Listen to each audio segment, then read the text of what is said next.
Bismillahirrahmanirrahim. Assalamualaikum warahmatullahi wabarakatuh. Waalaikumsalam warahmatullahi wabarakatuh. Alhamdulillah, pada kesempatan malam hari ini KPAU, Koalisi Persaudaraan dan Advokasi Umat, mengadakan sebuah diskusi sekaligus pernyataan sikap atas tewasnya 8 warga sipil di Papua yang kemudian itu diakui langsung oleh organisasi OPM yang sampai sekarang belum ada rilisnya, itu teroris atau bukan.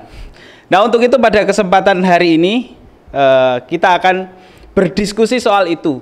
Kenapa kita diskusikan? Karena memang sampai dengan detik ini belum ada pernyataan resmi dari pemerintah ya, khususnya apakah OPM ini benar-benar organisasi teroris ataukah bukan. Kalau kita lihat dari sebelum-sebelumnya sudah banyak sekali, kemudian baik itu dari TNI, kemudian warga sipil yang meninggal dunia akibat serangan dari OPM ini.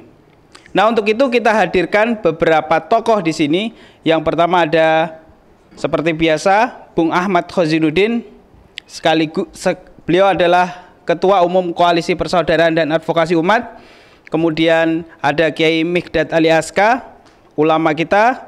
Kemudian ada Ustadz Tatang dan ada Ustadz Ismar di sini, dan yang online juga ada, kita hadirkan beliau Ustadz Rahmat Mahmudi. Nah, untuk mempersingkat waktu teman-teman, yang pertama ini disiarkan di channel Mimbar Tube, kemudian Ahmad Khozinuddin Channel, kemudian di Realita TV, dan ada juga di Salwa Media Channel, dan insya Allah nanti juga akan disiarkan di channel-channel yang lain. Nah, itu yang pertama. Kemudian selanjutnya mungkin untuk mempercepat waktunya, saya ingin meminta tanggapannya nih soal OPM ini kepada yang pertama tuan rumah kita Bung Ahmad Khozinuddin. Silakan Bung. Bismillahirrahmanirrahim. Assalamualaikum warahmatullahi wabarakatuh. Alhamdulillahi rabbil alamin, hamdan katsiran kama amar, ahmaduhu azkuruhu astaghfiruhu, asyhadu an la ilaha illallah wa la syarikalah, asyhadu anna muhammadan abduhu wa rasuluh. Qala rabbi shrah li sadri wa yassir li amri wahlul 'uqdatam min lisani yafqahu qawli, amma ba'd. Hadirin sekalian yang dimuliakan oleh Allah, saudara-saudara sebangsa dan setanah air, kita patut ikut berbelasungkawa karena baru saja kita mendengar kabar yang semestinya kabar-kabar seperti ini tidak perlu kita dengar lagi, apalagi sudah ada komitmen dari pejabat tinggi negara ini yang punya wewenang di bidang masalah hukum, politik, dan keamanan, bahwa ada upaya-upaya strategi-strategi yang telah ditempuh oleh pemerintah, oleh negara, sehingga korban-korban atas keganasan teroris OPM ini bisa dihindarkan dari masyarakat sipil. Namun faktanya hari ini kembali teroris OPM telah melakukan tindakan-tindakan yang benar-benar merealisir apa yang disebut dengan terorisme, sebagaimana diatur dalam ketentuan Undang-Undang Nomor 5 Tahun 2018, di mana tindakan itu benar-benar digunakan dengan kekerasan, bukan ancaman lagi, benar-benar dengan kekerasan, benar-benar telah melakukan suatu tindakan yang menimbulkan korban jiwa. Dan yang paling penting, motif daripada tindakan-tindakan itu jelas motif politik. Ya, ini keinginan daripada orang-orang yang menamakan dirinya sebagai organisasi Papua Merdeka ini ingin keluar dari wilayah negara kesatuan Republik Indonesia dan mendirikan negara sendiri. Namun sampai hari ini saya juga belum pernah mendengar entah pejabat, entah partai, entah anggota DPR, entah ormas yang ngaku paling Pancasila, paling NKRI bersuara tentang hal ini, atau bahkan bisa mengirim anggotanya yang gagah-gagah itu ke Papua. Tapi kita bisa insyafi karena mereka bukan organ negara dan telah berdalih bahwa itu tugas negara, karenanya mereka tidak mengirimkan anggotanya ke Papua. Karena itu kita fokus memberikan pandangan-pandangan kita, satu pandangan yang mengkritik kebijakan negara yang tidak tegas, Tidak ada parameter yang terukur sehingga kita bisa menilai apakah program-program penanganan masalah OPM ini bisa ya sampai pada tujuannya atau sekedar dalih-dalih yang diulang-ulang.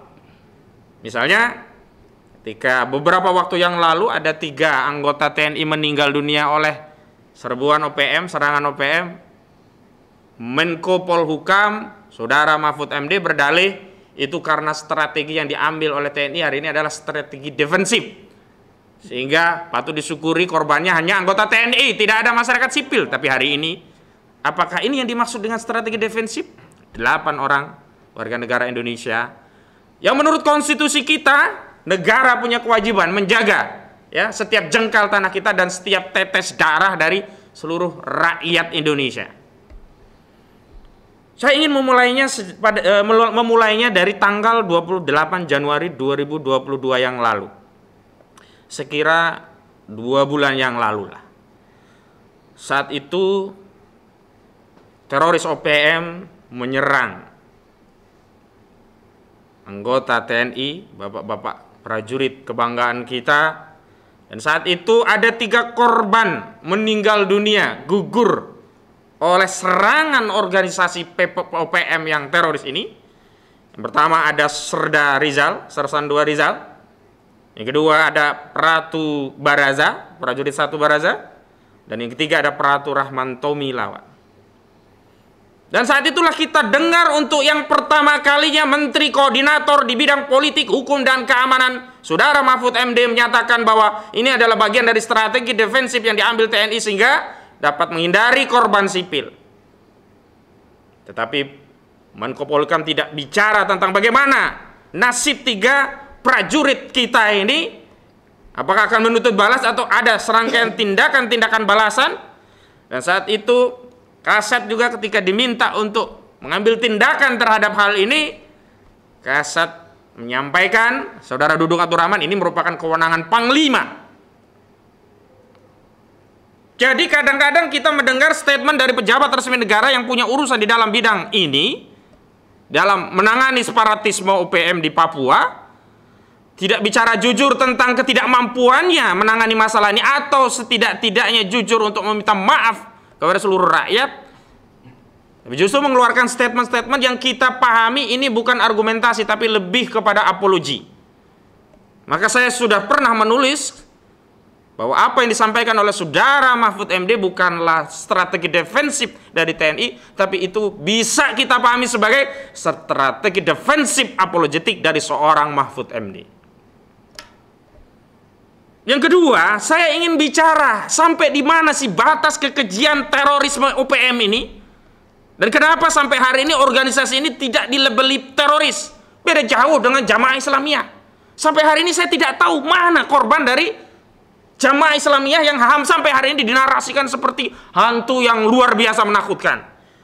Sehingga sejumlah ulama-ulama kita ditangkap-tangkapi walaupun mereka melakukan aktivitas dakwah amar ma'ruf nahi munkar, ditangkap hanya dengan dalih terkait Jamaah Islamiyah. Tapi OPM ini jelas-jelas ada bekasnya, ada kejahatannya. Jadi di sepanjang 2021 saya sudah catat berdasarkan refleksi yang dilakukan oleh sejumlah elemen masyarakat, sepanjang 2021 KKB, nah ini mereka hanya dilabeli dengan sebutan KKB, kelompok kriminal bersenjata.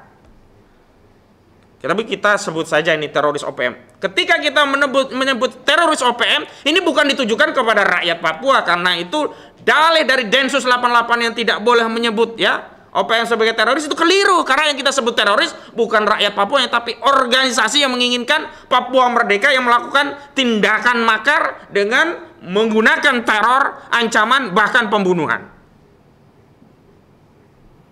Jadi sepanjang 2021 teroris OPM telah melakukan teror sebanyak 92 kali. Saya mau tanya, sepanjang 92 kali itu adakah ya serangan yang dilakukan oleh TNI sebagaimana disampaikan oleh Mahfud MD yang telah mengubah strateginya menjadi defensif? Tidak ada. Kecuali sepanjang 2001 TNI selalu menyerang OPM dan korban EPM itu banyak ya, bersimbah darah. kemudian OPM membalas dendam kepada TNI kita, kemudian TNI kita banyak menjadi korban. Lalu Mahfud MD menyatakan mengubah strategi dari ofensif menjadi defensif untuk menghindari korban sipil, masuk akal. Tapi faktanya sepanjang 2021 tidak ada korban di OPM. Yang ada serangan terkait OPM kepada kita itu 92 kali. Dan korbannya bukannya sipil, tapi termasuk TNI dan Polri. Ini berdasarkan keterangan dari Kapolda Papua Irjen Polisi Matius De Vairi, teror OPM itu terjadi di 5 wilayah sepanjang 2021. Yang pertama di Kabupaten Yahukimo, yang kedua di Pegunungan Bintang, yang ketiga di Intan Jaya, yang keempat di Puncak, dan yang kelima di Kabupaten Nduga.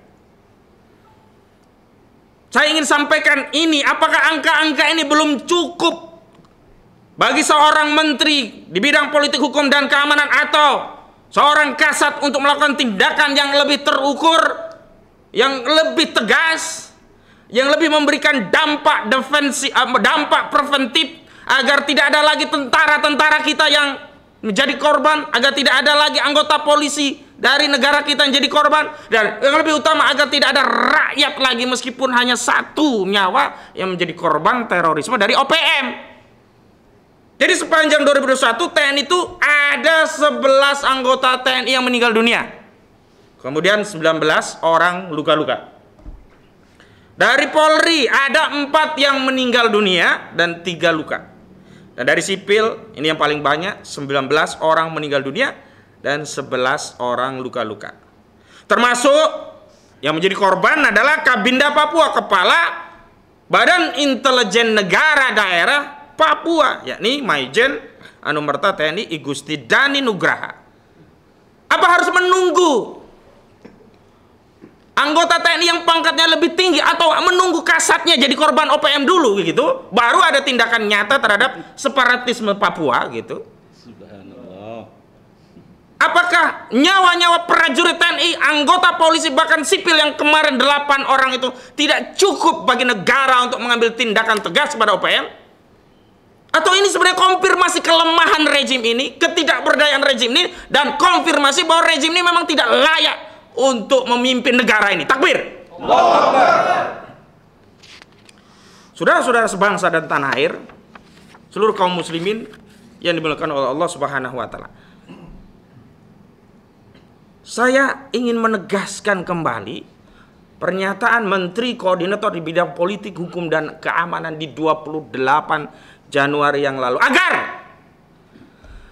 orang-orang yang punya kewenangan, punya jabatan di negeri ini tidak mudah bicara dan mudah melupakan apa yang sudah disampaikannya, dan agar ada keseriusan dari siapapun yang menjadi pejabat pemangku kepentingan di negeri ini untuk benar-benar ya hati-hati ngurusi rakyat, hati-hati dengan jabatannya, tanggung jawab dengan jabatannya. Kami rakyat ini menggaji Anda dari APBN bukan hanya untuk celotehan, bukan hanya untuk menyampaikan dalih, bukan hanya untuk berapologi, tapi untuk bekerja bagaimana melindungi segenap bangsa Indonesia dan seluruh tumpah darah Indonesia dari ancaman apapun, termasuk dari teroris OPM.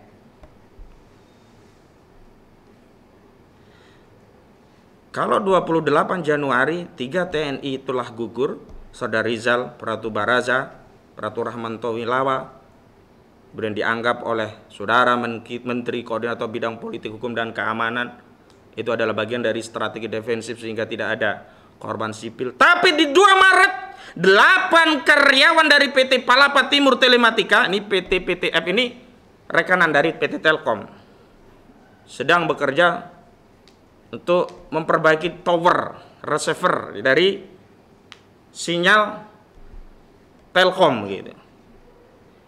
Ini sudah menjadi korban. Kejadian itu terjadi di Kampung Kago, di distrik Ilaga, Puncak, Papua. Dan sudah diakui terbuka bahwa pelakunya adalah TPNBP yang di bawah pimpinan Gen Goliat. Dan mereka luar biasa ya, Tentara Pembebasan Nasional Papua Barat ini. Mereka mengklaim bertanggung jawab dan bahkan mengatakan ini daerah perang, sipil tidak boleh masuk di situ. Kalau ada sipil masuk di situ, udah menjadi resiko bagi sipil untuk menjadi korban. Luar biasa, berarti mereka melegitimasi status perang yang mereka buat untuk membatai rakyat sipil. Pertanyaannya, apa jawaban mereka yang punya otoritas di negeri ini terhadap statement resmi dari TPNBP? Apa cuman mau ngajak nyanyi-nyanyi? Ayo ngopi, ayo ngopi, ayo ngopi. Dan saya mau tanya Menko Polhukam Mahfud MD, mau pakai teori apa lagi Anda sebagai profesor? Mau bilang ini strategi defensif lagi atau defensif apologetik? Jangan sampai nyawa rakyat itu tidak diangkat. Anda cuma bicara, tapi rakyat menjadi korban. Kasat hanya menyatakan ini itu, tapi prajurit Anda di medan tempur sudah menjadi korban. Kalau ini masih terus begini dan diulang-ulang, Masya Allah, kasihan sekali rakyat di negeri ini punya pemimpin seperti itu. Menderita sekali rakyat di negeri ini punya orang-orang yang diberi kewenangan untuk melindungi segenap rakyat Indonesia, tapi tidak bertindak maksimal untuk menjaga setiap tetes darah dari rakyat Indonesia. Saya mau tanya, di mana tanggung jawab negara? Di mana tanggung jawab presiden selaku panglima tertinggi yang punya tanggung jawab untuk menjaga kedaulatan bangsa? Ini isunya bukan isu remeh-temeh. Kalau ustadz kita ceramah dikit-dikit radikal. Ada grup WhatsApp aja diawasi, nggak boleh ngomong ini itu. Ibu-ibu pengajian saja nggak boleh undang ceramah radikal. Ini sudah benar-benar menimbulkan korban. Dan apa instruksi Anda selaku panglima tertinggi dari militer negara Indonesia untuk menghadapi masalah ini? Jangan malah minta tunda pemilu.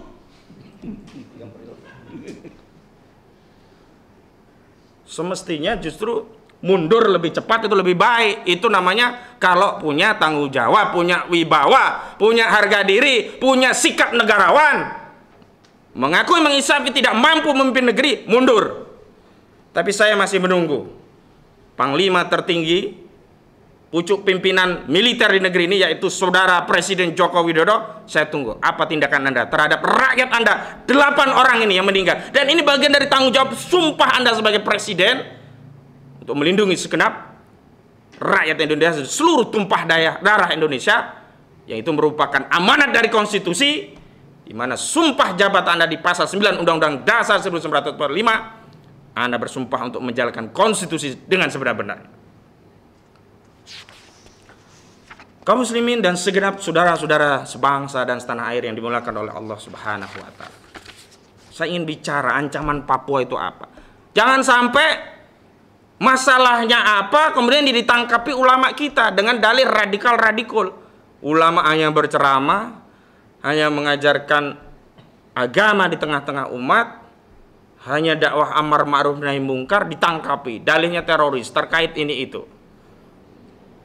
Saya mau bicara di Papua itu memang ada ancaman disintegrasi itu melalui 2 modus. Pertama, gerakan yang berbasis fisik dan militer. Ini yang dilakukan oleh TPNBP OPM. Ini gerakannya fisik dan militer. Jadi Tentara Pembebasan Nasional Papua Barat Papua, West Papua tadi, OPM, Organisasi Papua Merdeka, gerakannya adalah fisik, militer.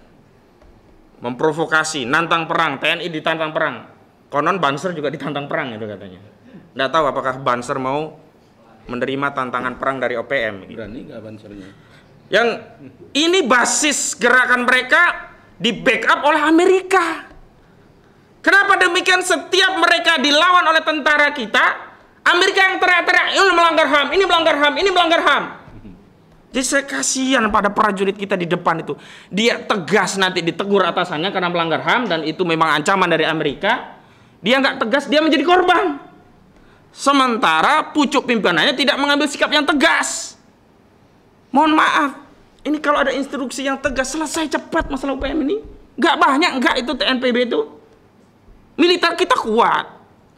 Tapi karena berada di bawah kendali otoritas yang lemah, yang tidak berani berteriak lantar terhadap Amerika, jadi ya jadi lemah. Bukti konkretnya sangat gampang. Yang merampok Papua itu bukan Indonesia. Yang merampok itu Amerika melalui PT Freeport. Belum pernah OPM ini berdiri sampai hari ini Freeport itu diserang oleh OPM. Kenapa? Karena Freeport milik Amerika. Tidak mungkin OPM yang di backup oleh Amerika ya mengganggu kepentingan Amerika. Maka yang dibenturkan itu dengan tentara. Jadi yang backup OPM itu satu adalah Amerika. Yang kedua oknum aparat. Sudah banyak kasus suplai senjata OPM ini dari aparat sendiri, terutama dari aparat oknum kepolisian. Berapa kali ada kasus. Kan sederhana, ini sudah terbaca. Kalau sudah demikian sebenarnya jelas kalau dalam Islam Amerika itu statusnya muharriban fi'lan. Putus hubungan, usir diplomatiknya karena dia sudah benar-benar merongrong negara kita, menjajah negara kita. Tapi ya lagi-lagi karena kita dikuasai oleh ideologi kapitalisme, kita tidak memiliki kemampuan karena dicengkeram oleh rezim kapitalisme ini. Jangan mau berteriak soal itu gitu loh. Soal yang lebih sepele dari itu saja nggak berani gitu loh. Dan keberanian itu butuh sakofah, butuh keyakinan.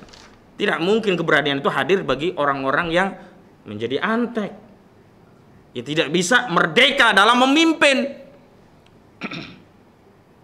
Jadi yang pertama ancaman di Papua adalah gerakan separatis yang berasal dari gerakan fisik, yakni TPNBP, OPM ini, yang di belakang OPM ada Amerika. Yang kedua ada gerakan politik, bukan fisik, tapi gerakan politik yang memang juga ingin memisahkan Papua Barat dari Indonesia. Ini organisasinya namanya ULMWP, United Liberation Movement West Papua. Ini pimpinan dari Benny Wenda. Kalau OPM didukung Amerika, Benny Wenda ini didukung Inggris. Inggris Amerika itu sama-sama penjajah, negara agresor, negara kapitalis. Cuman bedanya Inggris sekarang nggak sehebat dulu. Kalau dulu punya kekuatan, maka dia bisa tampil di depan. Kalau sekarang dia nginduk sama Amerika. Amerika jajah di mana, Inggris ngikut di belakangnya. Nah, Inggris nanti minta bagian dari Amerika gonimahnya. Jadi kalau nanti OPM berhasil memisahkan, maka Inggris punya kepentingan melalui ULMWP Benny Wenda itu untuk masuk ke tampuk kekuasaan. Sehingga Papua Barat nanti kalau bisa merdeka itu bukan gonimah Amerika sendiri, tapi juga ada peran Inggris. Nanti Inggris minta jatah bagian gonimah dari Amerika. Ini yang terjadi di seluruh negeri kamu. Seperti ketika Irak diinvasi oleh Amerika dengan dalih senjata pemusnah massal yang tidak ditemukan sampai hari ini. Saat itu Inggris bonceng. Kenapa? Inggris nggak kebagian gonimah. Walaupun di sisi yang lain Inggris memprovokasi negara-negara Eropa seperti Perancis, Jerman. Untuk apa? Untuk membongkar motif di balik invasi itu adalah bukan untuk mencari pemusnah massal, bukan menghormati ya hukum internasional, karena saat itu Amerika menginvasi Irak tanpa ada resolusi dari PBB. Artinya Amerika memang sudah membangun strategi akan menginvasi menduduki Irak dengan atau tanpa resolusi PBB. Tapi Inggris tetap ikut. Kenapa? Khawatir nggak kebagian gonimah. Karena Inggris memahami dirinya tidak sekuat dulu sebagaimana Imperium Inggris Raya yang bisa menjajah negeri kaum muslim di mana, tapi mereka tetap punya watak imperialis. Maka Inggris sekarang lebih menggunakan pendekatan intelektual dengan menaruh agen-agen mereka, gerakan-gerakan politik di seluruh dunia. Itu ada peran Inggris. Makanya kalau Inggris itu filmnya terkenal 007 James Bond. Kalau Amerika terkenal Rambo. Rambo perang langsung hajar aja. Kalau James Bond enggak. Otak, intelektual. Tapi kedua negara ini kafir imperialis, baik Amerika ataupun Inggris, ini ada di balik muharriban fi'lan. Ya, dia statusnya muharriban fi'lan dan ada di balik gonjang-ganjing yang ada di Papua. Dua negara ini. Australia hanya nempel-nempel saja dan dia akan bagian ghanimah kalau ini jadi keluar. Dan saya perlu mengingatkan kepada saudara-saudara saya rakyat Papua, bukan UPM-nya.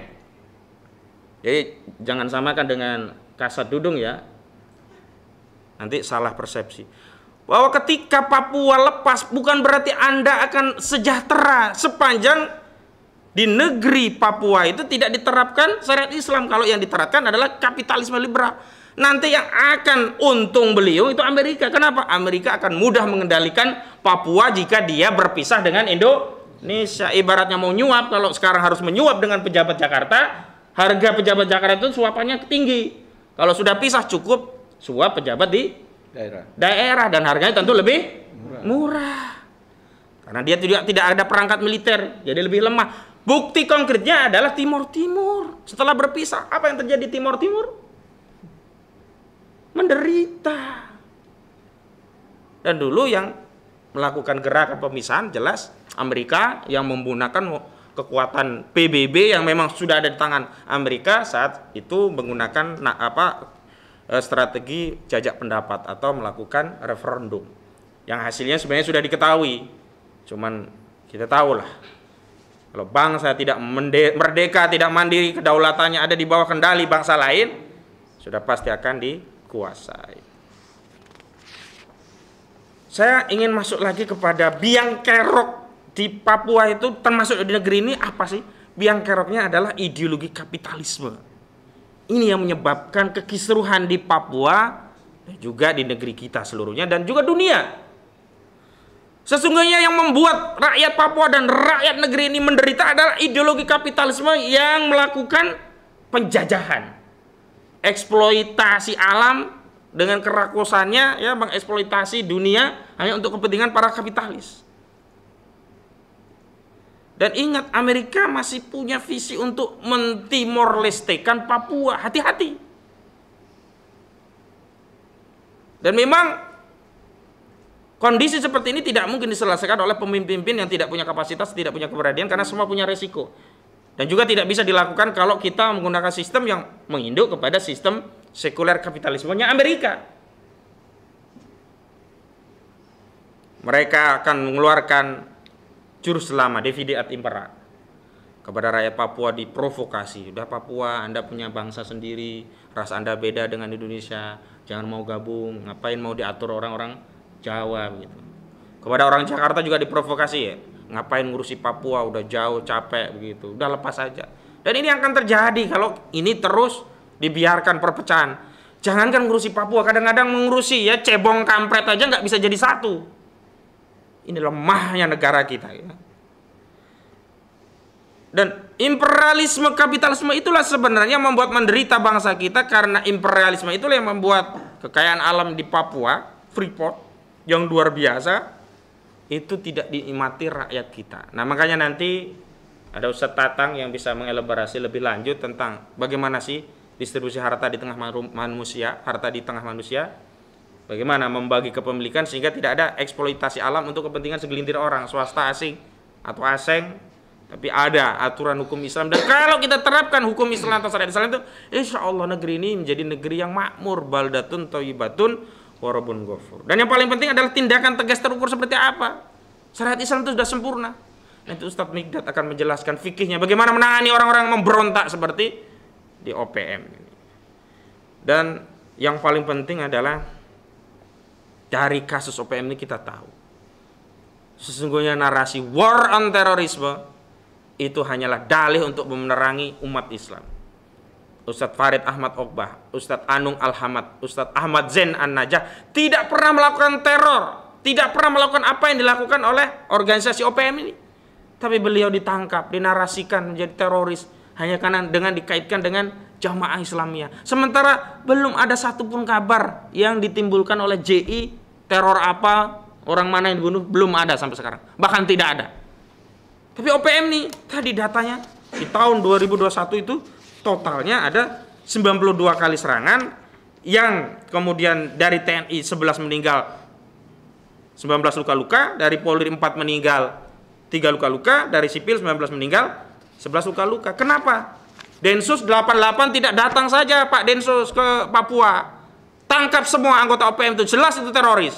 Itu kalau mau jadi bukti bahwa Anda benar-benar memerangi terorisme. Tapi kalau Densus 88 hanya menangkap ulama, terakhir di daerah Bengkulu, anggota PW Muhammadiyah juga diciduk oleh Densus 88, maka ini mengkonfirmasi bahwa perang melawan terorisme itu sesungguhnya hendak memerangi Islam, hendak memerangi ulama kami, dan tentu saja kami tidak ridho. Takbir! Allahu Akbar!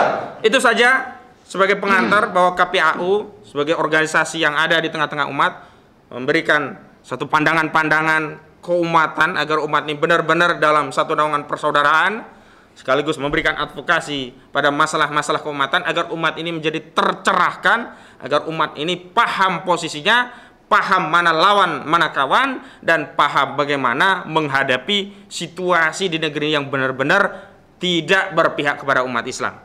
Demikian yang bisa saya sampaikan, kurang lebihnya saya mohon maaf. Billahi taufiq wal hidayah wal afu minkum. Wassalamualaikum warahmatullahi wabarakatuh. Takbir! Takbir! Takbir! Demikianlah tadi pernyataan dari Ketua KPAU, sangat luar biasa sekali. Tadi pemaparan dari yang pertama fakta-faktanya, sampai di balik OPM itu ada siapa, dan sasaran terorisme dan proyek terorisme ini tadi juga disebutkan. Kenapa kok yang disasar itu adalah umat Islam? Contoh-contohnya sudah sangat jelas. Di sini juga ada nanti kuasa hukum dari Ustadz Farid Ahmad Okbah nanti yang akan menyampaikan fakta-fakta seputar itu. Tapi sebelum itu kita akan minta tanggapannya ini, karena tadi sudah disampaikan oleh Bung Ahmad Khazinuddin bahwa ini sepertinya memang proyek menyasar umat Islam. Untuk itu kita akan minta pendapatnya dari Ustadz Rahmat Mahmudi. Beliau adalah tokoh Jawa Timur.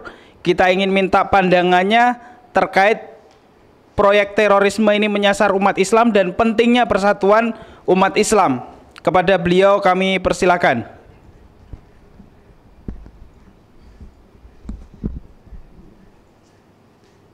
Assalamualaikum warahmatullahi wabarakatuh. Waalaikumsalam warahmatullahi wabarakatuh. Yang saya hormati para alim ulama yang bergabung di dalam acara ini, saya mengikuti apa yang disampaikan oleh Ustadz Khazinuddin yang berapi-api seperti itu, mengingatkan kembali kepada saya sebagai seorang muslim, sekaligus mendorong bagi saya untuk ikut menyampaikan satu keprihatinan kondisi yang terjadi di bangsa ini, khususnya yang kemudian berujung adanya kegiatan teroris di Papua, tetapi pemerintah sama sekali tidak mengkonfirmasi itu sebagai suatu kegiatan teroris. Sementara tadi juga disinggung bahwa banyak ulama-ulama kita yang tidak jelas tindakan teror apa yang dia lakukan, tapi sudah dituduh sebagai terindikasi teroris dan langsung ditangkap. Ini sebuah situasi kontradiktif.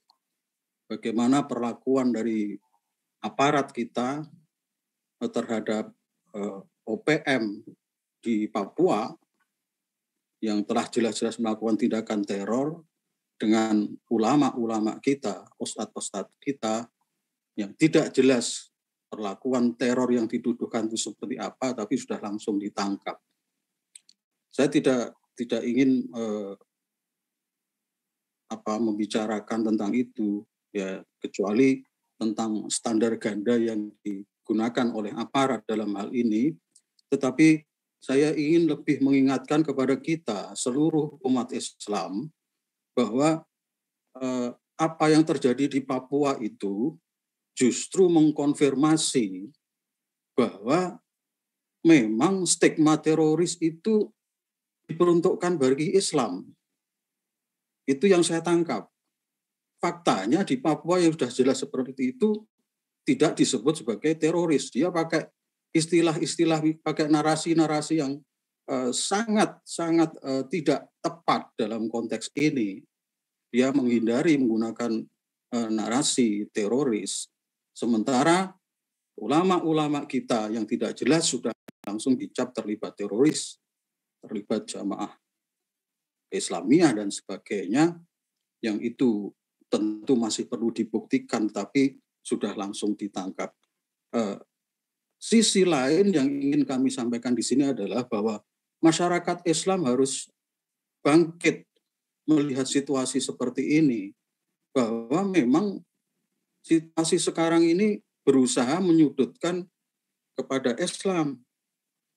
Jangan berpikir karena ulama yang ditangkap itu bukan kelompoknya, bukan alirannya, kemudian menganggap biasa-biasa saja, dibiarkan saja. Bukankah Islam itu saudara bagi Muslim yang lain? Ini harus kita pegang.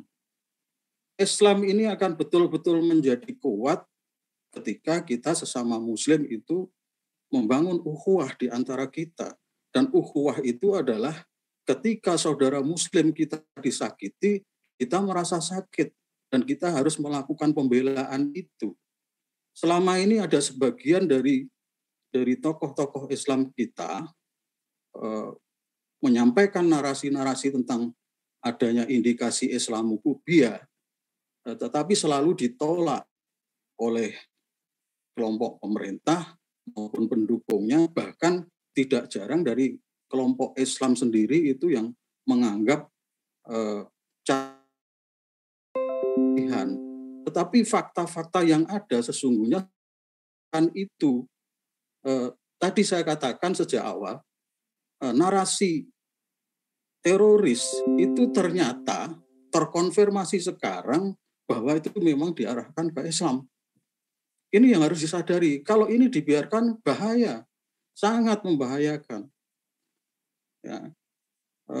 Sementara dari waktu ke waktu satu persatu tokoh Islam kita kemudian dikriminalisasi dengan alasan terlibat dalam tindakan teroris yang itu tidak jelas maksudnya seperti apa dan buktinya apa.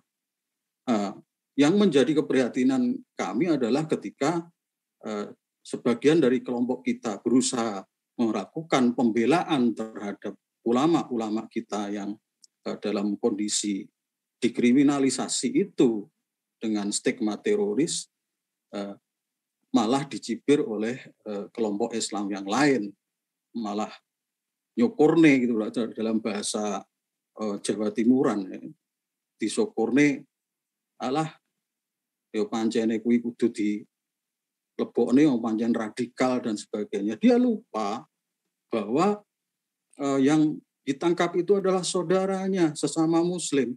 Dia sedang melakukan amar ma'ruf nahi mungkar, tetapi dipelintir, diberi stigma bahwa dia melakukan tindakan-tindakan radikal.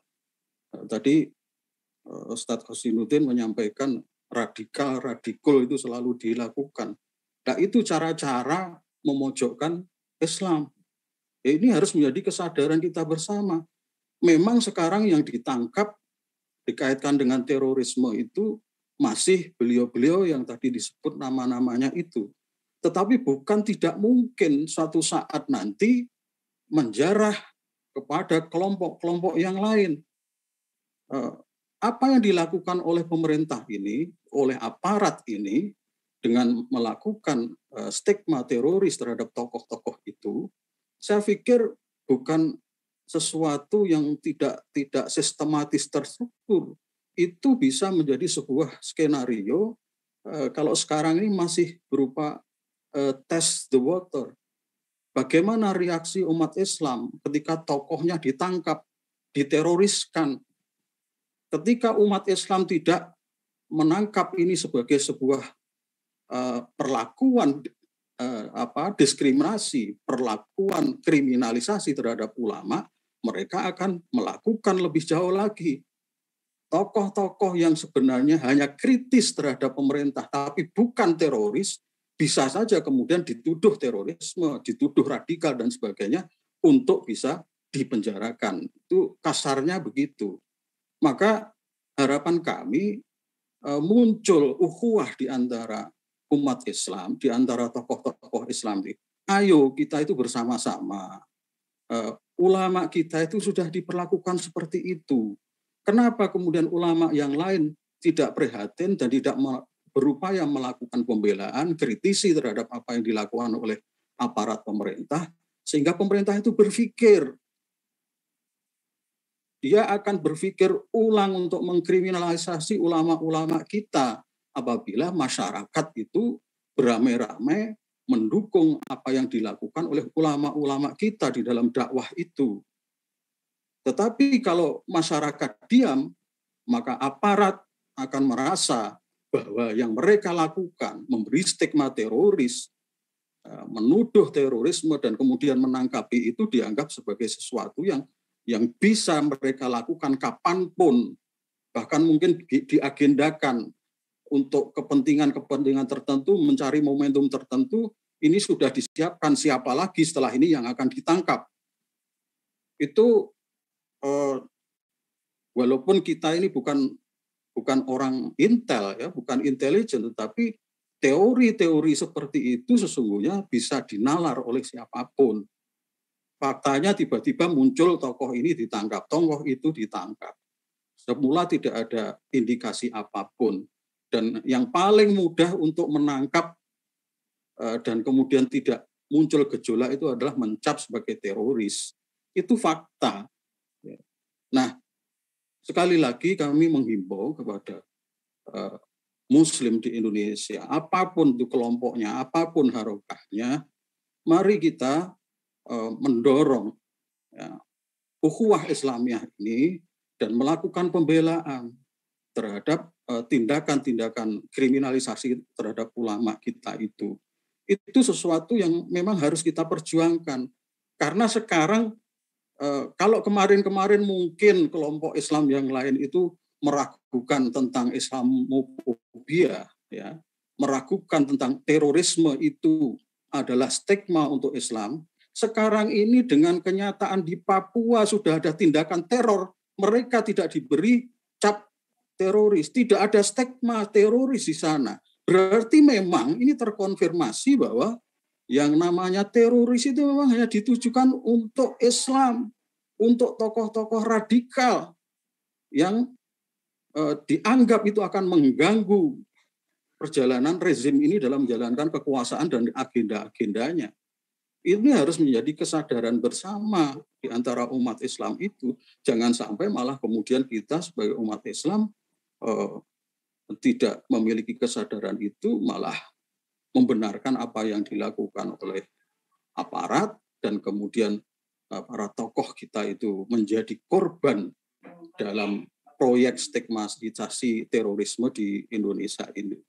Saya kira itu yang ingin saya sampaikan dalam hal ini. Mudah-mudahan apa yang terjadi di Papua ini bisa membuka mata hati dari seluruh muslimin muslimat di Indonesia. Inilah ya yang mengkonfirmasi bahwa teroris itu hanya untuk Islam. Dan ini harus kita tolak karena Islam bukan teroris. Ini jelas, Islam bukan teroris. Ini harus kita dengungkan. Jangan stigma Islam sebagai teroris itu malah terkonfirmasi karena umat Islam sendiri kemudian membenarkan bahwa yang ditangkap oleh pemerintah itu memang teroris. Ini sangat memprihatinkan. Itu saja yang perlu kami sampaikan. Terima kasih. Assalamualaikum warahmatullahi wabarakatuh.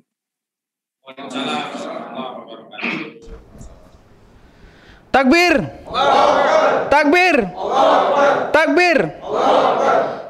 Terima kasih kami sampaikan kepada Ustadz Rahmat, tadi telah memberikan pandangannya selaku ulama. Beliau jauh-jauh di Jawa Timur ya, kita melakukan online Zoom, dan mudah-mudahan itu menambah semangat kita bahwa umat Islam tidak layak disebut teroris, meskipun sekarang ini luar biasa ya, fitnah-fitnah yang kemudian dilemparkan kepada umat Islam. Nah, untuk itu maka beliau menyampaikan disitulah pentingnya umat Islam untuk bersatu.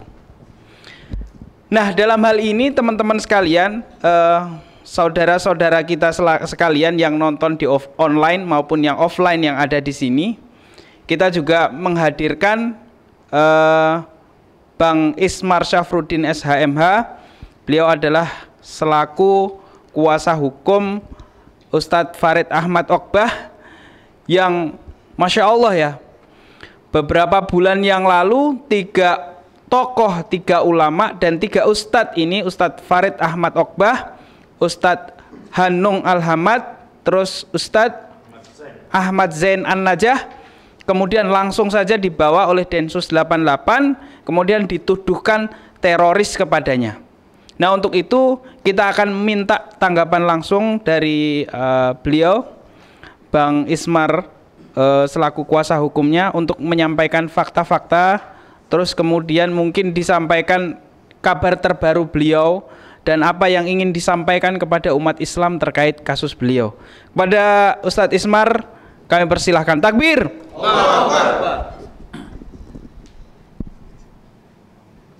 Baik, terima kasih. Assalamualaikum warahmatullahi wabarakatuh. Waalaikumsalam warahmatullahi wabarakatuh. Terima kasih atas waktu yang diberikan. Saya akan menyampaikan mungkin fakta-fakta tentang proses hukum beliau ya. Saat ini beliau masih ditahan oleh pihak penyidik Densus 88 dengan tuduhan melakukan teroris. Nauzubillah min dzalik. Sebagaimana mungkin semangatnya selama ini pihak Densus yang awal-awalnya menuduh ketiga ustadz kita telah melakukan tindakan teroris. Namun setelah kami melakukan pendampingan hukum, banyak fakta-fakta yang kami dapatkan. Ya, pertama, beliau dituduh adalah sebagai Dewan Syuro JI Jamaah Islamiyah. Ya. Tuduhan ini pun juga bukan cuma lewat lidah atau lisan dari dari pihak Densus, tetapi yang menyakitkan buat kami adalah dilontarkan oleh seorang pengurus MUI. Ini yang menyakitkan buat kita, dan kita sudah melakukan klarifikasi ke pihak MUI, tapi belum ada secara resmi tanggapan, dan kami akan hari Senin akan memasukkan surat resmi. Ya, itu sangat menyakitkan buat kami, baik buat umat Islam maupun dari keluarga, ya, khususnya juga santri-santri beliau itu sangat keberatan atas pernyataan tersebut. Kemudian beliau udah langsung dituduh bahwa beliau adalah takfiri, ya, katanya selama ini telah melakukan takiyah. Itu adalah pernyataan langsung oleh salah satu pengurus dari Badan Penanggulangan Ekstremis dan Terorisme oleh pihak MUI, dan ini yang betul-betul kami akan melakukan langkah-langkah hukum itu pasti, insya Allah. Karena itu sudah semakin kelihatan. Jangankan jadi beliau ditunjuk sebagai seorang Dewan Syuro, beliau sebagai JI pun tidak terbukti. Ya, kami sudah berapa teman-teman yang mendampingi beliau, tidak ada satu pun. Beliau menantang pihak penyidik dalam hal ini. Apabila beliau ada yang pernah melihat beliau dibayat sebagai anggota JI, beliau siap untuk bertemu atau siap silahkan untuk berbicara.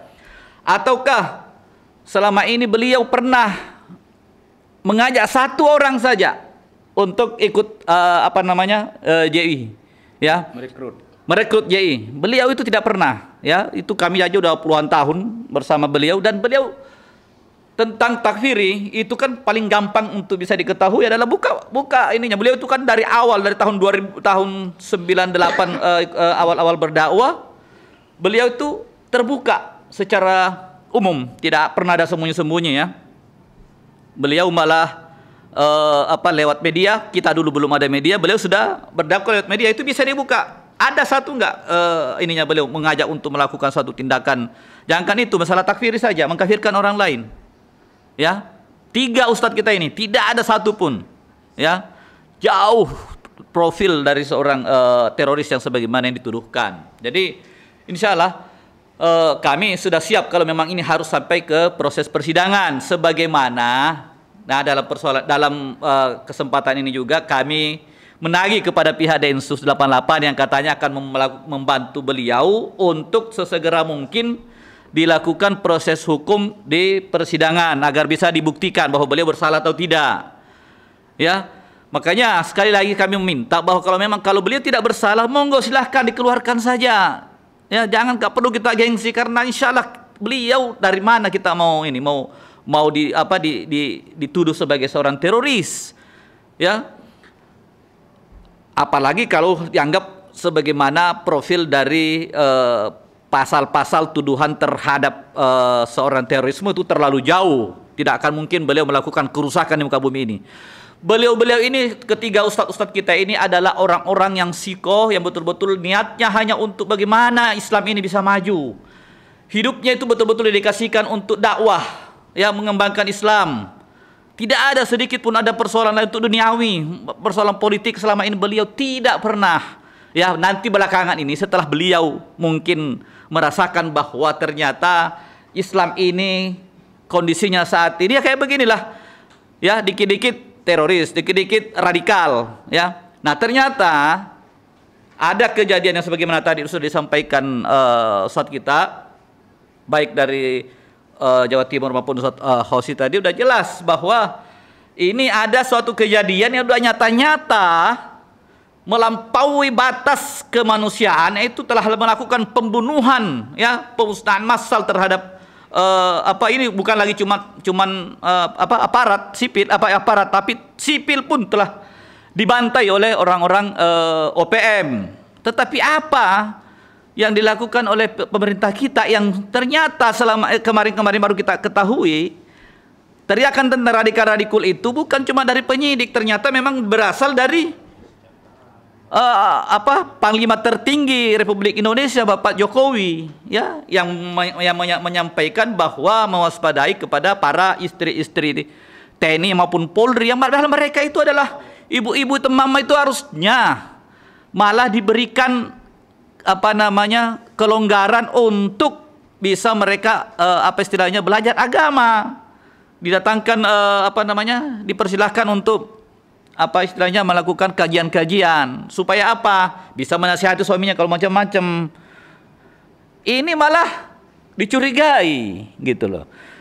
Nah, persoalan masalah terorisme ini, apapun kita sudah semakin sulit lagi untuk istilahnya mau percaya bahwa terorisme ini memang hanya untuk ditunjukkan kepada hidung orang-orang kaum muslimin, ya. Karena apa? Selama ini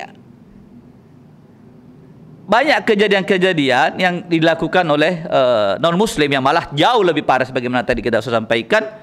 Ternyata malah dianggap saudara oleh aparat kita. Kan ini yang sangat menyakitkan buat kita. Yang ini harusnya betul-betul kita menginginkan aparat kita itu ataukah pemerintahan kita ini yang berlaku adil, netral. Jangan cuma ulama-ulama kita ini baru tuduhan-tuduhan seperti ini yang belum ada sama sekali kemungkinan besar untuk melakukan suatu tindakan keji atau melakukan pengerusakan terhadap bangunan, ya, melakukan teror. Bahkan beliau kan, nah, ini yang agak kontroversi lagi nih. Beliau kan diundang baru-baru ini oleh Bapak Presiden. Berarti Bapak Presiden telah mengundang ulama teroris kalau seperti itu atau radikal. Nah, ini yang yang boleh mengundang pengajian tokoh radikal. Tidak boleh katanya. Tapi ini kok kemudian setelah pulang dari sepulang dari dari istana malah ditangkap, dituduh teroris. Nah, ini yang betul-betul sangat ini kita. Kemudian selanjutnya bahwa kejadian-kejadian penangkapan ketiga ustadz kita ini tidak terlepas dengan penangkapan ustadz-ustadz lainnya. Termasuk ini ada juga dari Yogyakarta yang namanya Pak Rianto, ada juga dari Bengkulu Pak Ustadz Rahmat, ada 3 orang itu. Beliau adalah kader Muhammadiyah, pimpinan wilayah malah juga dari partai umat, ya. Nah, ini saya baru berkomunikasi dengan keluarganya, ternyata beliau meminta kita juga untuk melakukan pembelaan, ya. Cuman memang ada indikasi lagi bahwa ada semacam tekanan untuk tidak mengambil lawyer dari luar, katanya cukup dari dalam. Nah, ini kan kita ini akan terbuka lagi bahwa dugaan-dugaan selama ini untuk orang-orang yang dilakukan penangkapan itu telah diarahkan. Nah, bagaimana mereka bisa melakukan pembelaan secara maksimal kalau tidak diberikan akses oleh kepada keluarganya untuk memilih lawyer yang mereka ridhoi, mereka sukai, atau mereka yang kira-kira anggap kredibel untuk melakukan pembelaan. Itu namanya jeruk makan jeruk. Nah itu makanya ini, makanya kita mungkin perlu mungkin kita ini orang-orang hukum yang paham hukum, bahwa ini adalah hal-hal yang dilakukan itu adalah proses penangkapan ataukah proses hukum ini dilakukan dengan cara-cara yang melanggar hukum. Yang seharusnya itu maka semuanya itu batal demi hukum juga itu. Nah, makanya kita minta nanti kalau memang saat ini kita tidak bisa terlalu berharap, mungkin ada perubahan nanti rezim, mungkin kita minta dieksaminasi semua ini ya, penangkapan terhadap ulama-ulama yang terdahulu juga. Ya, ada nah, ada juga kejadian ini masuk kepada kami, mereka minta, keluarganya minta kami untuk jadi kuasa hukumnya. Ya, karena apa? Ada yang sudah hampir setahun ini mereka diproses, keluarganya tidak bisa dilakukan tidak bisa ada akses untuk ketemu dengan para keluarga. Tidak diberi kesempatan untuk bagaimana mereka diberikan untuk memilih pengacara. Padahal ini udah 1 tahun, udah hampir 1 tahun gitu loh. Nah ini yang kasihan gitu loh.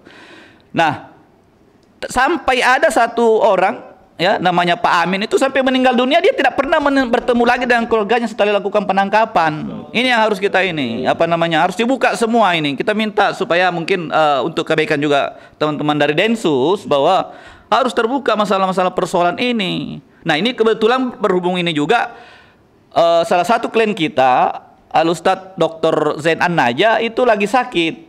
Ya, lagi sakit, dan kemungkinan kemarin itu ada pemberitahuan bahwa kemungkinan besar hari ini tadi masuk rumah sakit Polri, kemudian hari Senin mungkin ada tindakan operasi karena ginjal empedu ya yang bermasalah, mungkin karena beliau tidur di ini, dan masalah minumnya mungkin juga beliau mengeluhkan tentang masalah minum, karena selama ini beliau sering minum air hangat di dalam, itu agak sulit ya, agak sulit untuk akses itu. Jangankan itu, untuk berolahraga saja, jalan-jalan di ini nggak seperti tahanan lainnya ya.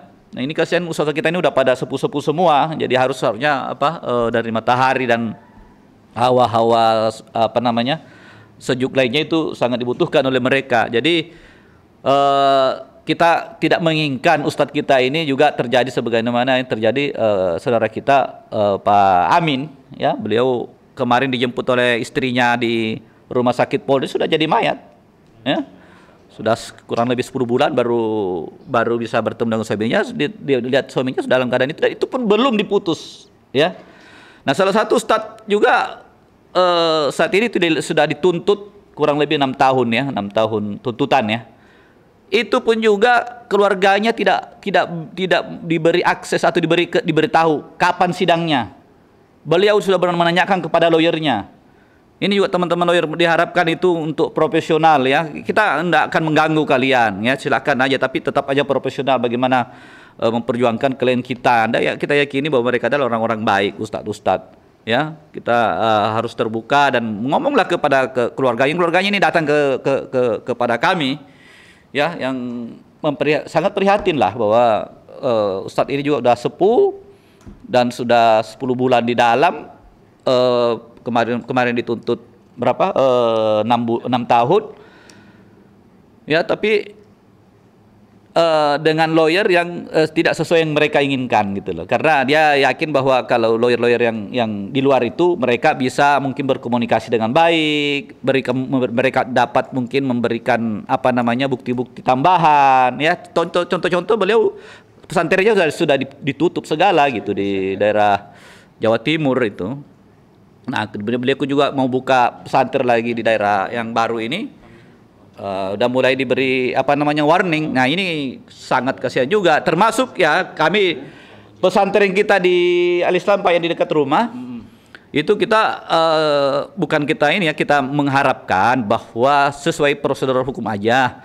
Ini kan sudah mulai juga agak intervensi. Saya secara ini nurani saya mengatakan bahwa itu boleh jangan seperti itu. Karena apa? Pesantren Al-Islam ini itu luar biasa jasanya buat umat Islam ya. betul-betul itu tahun, mungkin kita tahu bagaimana kondisi di Kampung Sawah. Beliau juga adalah seorang ulama yang juga saya yakin tinggal di situ karena apa? Sama niat kita untuk membentengi umat dari kristenisasi. Di situ Pak ada satu RW itu ada berapa? Ada 14 gereja. Betul itu, kita hasil surveinya anak-anak kita itu. Nah, ini Al-Islam itu dibentuk pada saat itu di situ juga karena ingin berkontribusi bagaimana umat Islam di situ kita bisa jadi apa istilahnya membendung ya kristenisasi yang memang sangat marak, dan alhamdulillah hasilnya luar biasa. Dan perlu diketahui bahwa di situ kita ada dari pihak Nahdien, dari Muhammadiyah, kita kerjasama itu di situ ya, ada Pak Afif Ramadan, ada Pak Kiai Midat, itu semua kita di situ, ada teman-teman dari PKS, dari Yapit, ada dari Yaspi, itu kita berkolaborasi untuk betul-betul bagaimana menandingi maraknya kristenisasi di situ. Nah ini yang sangat memprihatinkan buat kita adalah malah Al-Islam agak-agak ini tidak ada sama sekali korelasinya dengan persoalan terorisme. Jadi bukan cuma wacana sepertinya selama ini bahwa akan ada menderegus pesantren itu ternyata sudah mulai ininya. Saya secara sebagai seorang praktisi hukum ya, saya sangat merasa terganggu bahwa ini sudah tidak sesuai dengan aturan hukum yang ada gitu loh. Jadi kita menginginkan bahwa ustadz-ustadz kita ini tolong kalau memang sudah kalian yakin sebagaimana kalian menyampaikan dulu ya, teman-teman dari Densus kan menyampaikan bahwa sudah ada 28 saksi, ada bukti-bukti. Loh, kenapa ini mundur lagi? Kenapa nggak langsung dilakukan persidangan gitu loh? Jangan zalim, kesaliman ini sungguh-sungguh semakin luar biasa gitu ya. Jadi menyangkut masalah persoalan ustadz kita ini, kami dari tim advokasi insya Allah masih merasa yakin bahwa beliau adalah orang-orang yang dizalimi, orang-orang yang dikriminalisasi. Beliau adalah orang-orang yang tidak melakukan kesalahan ya. Dan kami insya Allah akan sudah mendapatkan juga telepon-teleponan atau kesediaan dari beberapa tempat-tempat kajian beliau, itu kan ribuan Pak. Dan murid-murid beliau siap untuk bersaksi bahwa kami adalah produk dari ketiga ustadz itu. Disampaikan bahwa kami dulu memiliki agak keras ya, malah setelah ini oleh Ustadz Farid sama Dr. Zaid, beliau malah jadi lembut. Jadi apa yang dilakukan oleh beliau adalah deradikalisasi lah ya, yang sebagaimana dilakukan oleh pihak BNPT ya. Jadi sekali lagi bahwa juga termasuk tadi saya harus tetap sampaikan bahwa kita sangat menyakitkan itulah ketika ada oknum MUI sendiri yang menuduh ulama kita yang juga adalah orang MUI gitu. Ustadz Farid itu dari tahun 95 udah pengurus MUI. Anda mungkin baru berapa bulan gitu ya, sudah langsung menuduh seperti itu. Nauzubillah min dzalik ya. Jadi mungkin tidak terlalu berpanjang lebar dari kami, tapi yang pasti adalah tentang persoalan yang dituduhkan kepada beliau ya, salah satunya beliau dituduh sebagai pengurus dari JI. Ternyata alhamdulillah kita bisa dan itu telah saya bukan sama sekali pengurus, bahkan beliau tidak pernah masuk sebagai orang JI. Mungkin kalau pernah diundang ataukah bertemu dengan orang JI itu bisa jadi, karena dia tidak pernah menanyakan orang-orang siapa-siapa dengan mereka berkomunikasi atau yang mengundang beliau itu. Jangan ini kan beliau diundang oleh di DPR MPR udah berapa kali saya dampingi juga itu untuk diminta untuk memberikan tausiah, malah sampai ke Istana Presiden, malah sampai ke Kepala BNPT sekarang ini Pak Boy Rafli pernah bertemu dengan beliau di Mabes Polri itu. Ada juga jenderal yang bersiap jadi saksi yang pertemukan beliau. Makanya sungguh luar biasa gitu loh. Nah, termasuk di TNI beliau juga diundang pembicara. Nah, di Mabes Polri malah di apa istilahnya di Baitelkam Mabes Polri, padahal itu kan tempatnya yang katanya yang paling tahu tentang kondisi terorisme gitu loh. Nah ini yang sungguh aneh. Ini nanti akan kontroversi lagi nih sebagaimana persidangannya saudara kita Ustadz Munarman gitu kan, bagaimana tuduhan-tuduhan yang sangat tidak masuk akal lah ya. Kita apresiasi tuh teman kita Pak siapa? Enggak Pak, ya termasuk yang inilah siapa yang berani menjadi saksi dari Joman dari Joman, itu luar biasa beliau menyampaikan kebenaran. Nah itu kita apresiasi bahwa salah satu apa namanya pendukung Pak Jokowi saja yang betul-betul mengenal saudara kita Pak Munarman, alhamdulillah beliau dengan sukarela untuk menyampaikan tentang kesaksian bagaimana Pak Munarman selama ini. Nggak ada sama sekali apa istilahnya mental untuk menjadi seorang teroris lah ya. Jadi demikian mungkin dari saya, sekali lagi bahwa kepada pemerintah kita sangat menunggu bagaimana tindakan kerasnya terhadap betul-betul yang sudah melakukan suatu tindakan keji terhadap kemanusiaan. Tidak ada lagi alasan untuk menyatakan bahwa mereka adalah saudara, bahwa mereka itu tidak melakukan tindakan terhadap apa namanya apa istilahnya sipil. Ini sudah terbukti, sudah banyak dia bunuh. Ini kemarin ada 8 orang lagi. Nah ini yang betul-betul kita menunggu aksi dari Pak Dudung atau maupun dari Pak Panglima ya, atau Pak Jokowi malah yang selama ini yang apa lagi gandrung teriak-teriak radikal ya kan, dan para petinggi-petinggi lainnya yang meminta beliau untuk jadi apa tambah apa istilahnya tambah jabatan ya, undur pemilu, berarti kan otomatis penambahan jabatan. Mungkin beliau belum puas ya kalau cuma 10 tahun, mungkin yang harusnya malah yang ada dasar hukumnya itu adalah dipercepat. Kalau diperlambat itu tidak ada dasar hukumnya. Kalau dipercepat kan udah banyak kejadian kan. Seorang Soeharto di ini terakhir kan cuma belum sampai setahun, baru 3 bulan untuk pelantikan, kan harusnya 5 tahun itu. Nah itu kan ada dasar hukumnya, ada apa namanya betul. Jadi intinya itu aja dari saya.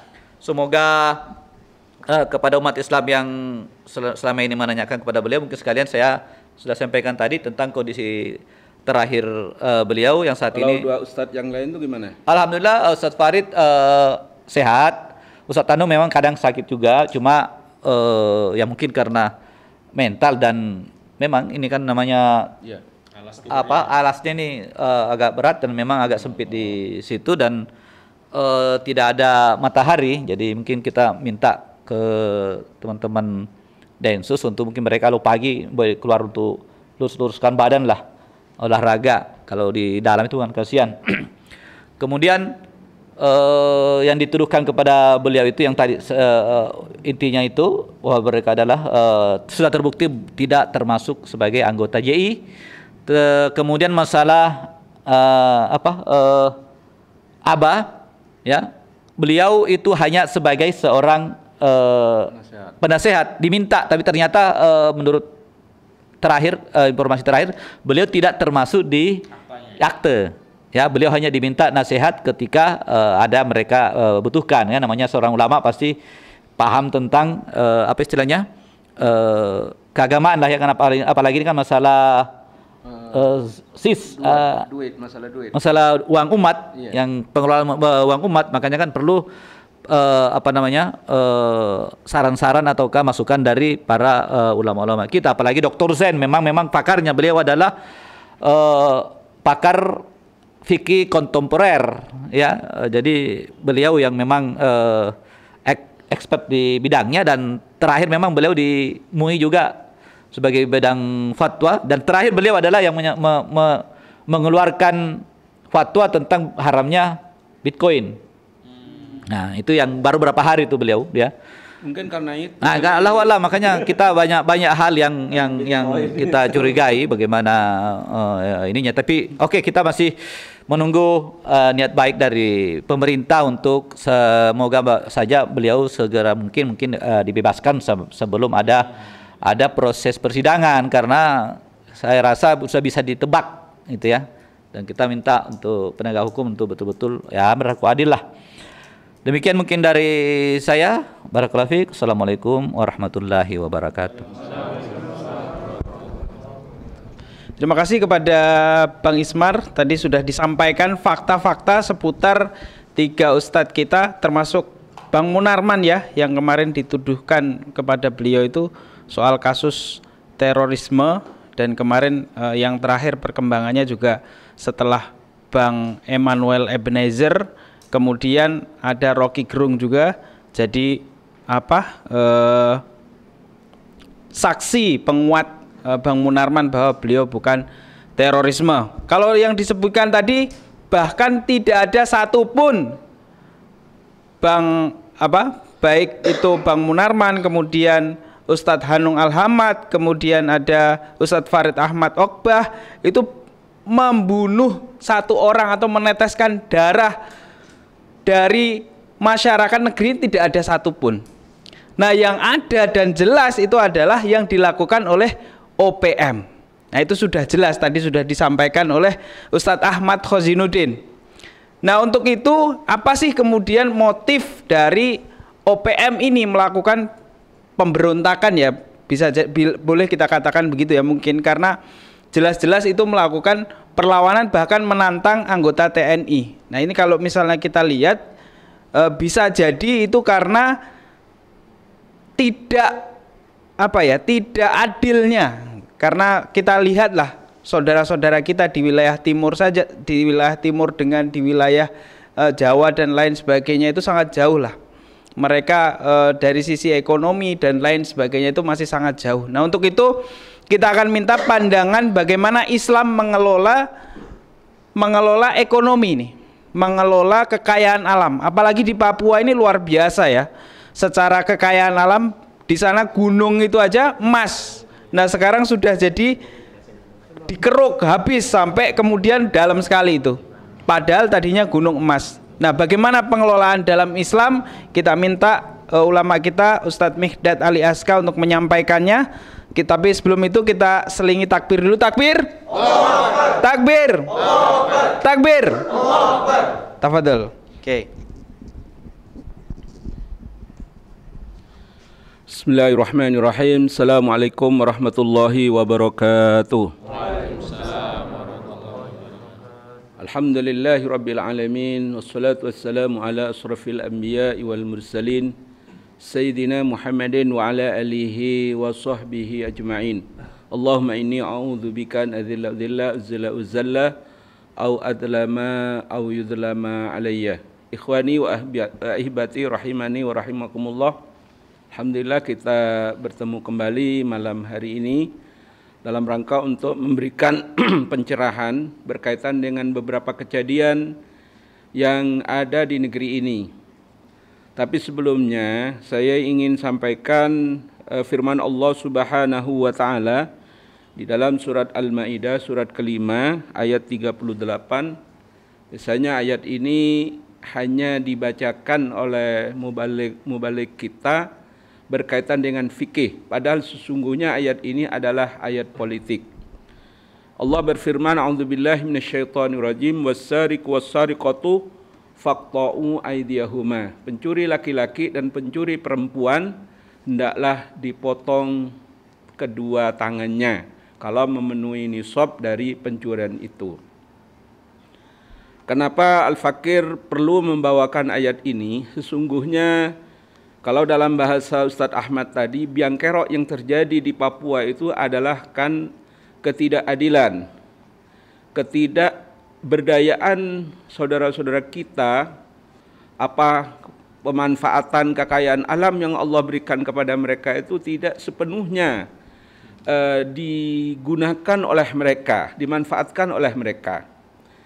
Sehingga dalam rangka untuk menafsiri ayat ini, sebagaimana di dalam hadis yang diriwayatkan oleh Imam Bukhari, kata Rasulullah sallallahu alaihi wasallam, innama halaka man kana qablakum bi annahum kanu idza syaraka fihim asyarib tarakahu. Sesungguhnya hancurnya Bani Israel dan hancurnya orang-orang terdahulu sebelum kita ini, kata Rasulullah sallallahu alaihi wasallam, bi annahum kanu bihi syaraqah, ketika mereka orang-orang yang orang-orang yang mulia di antara mereka itu menyolong, mencuri, tarakuhu, kemudian ia tinggalkan. Fa idza syaraqa fihim adh-dha'if, ya. Kemudian apabila yang menyolong, yang mencuri itu adalah orang-orang yang lemah, qata'uhu, kemudian ia dipotong tangannya.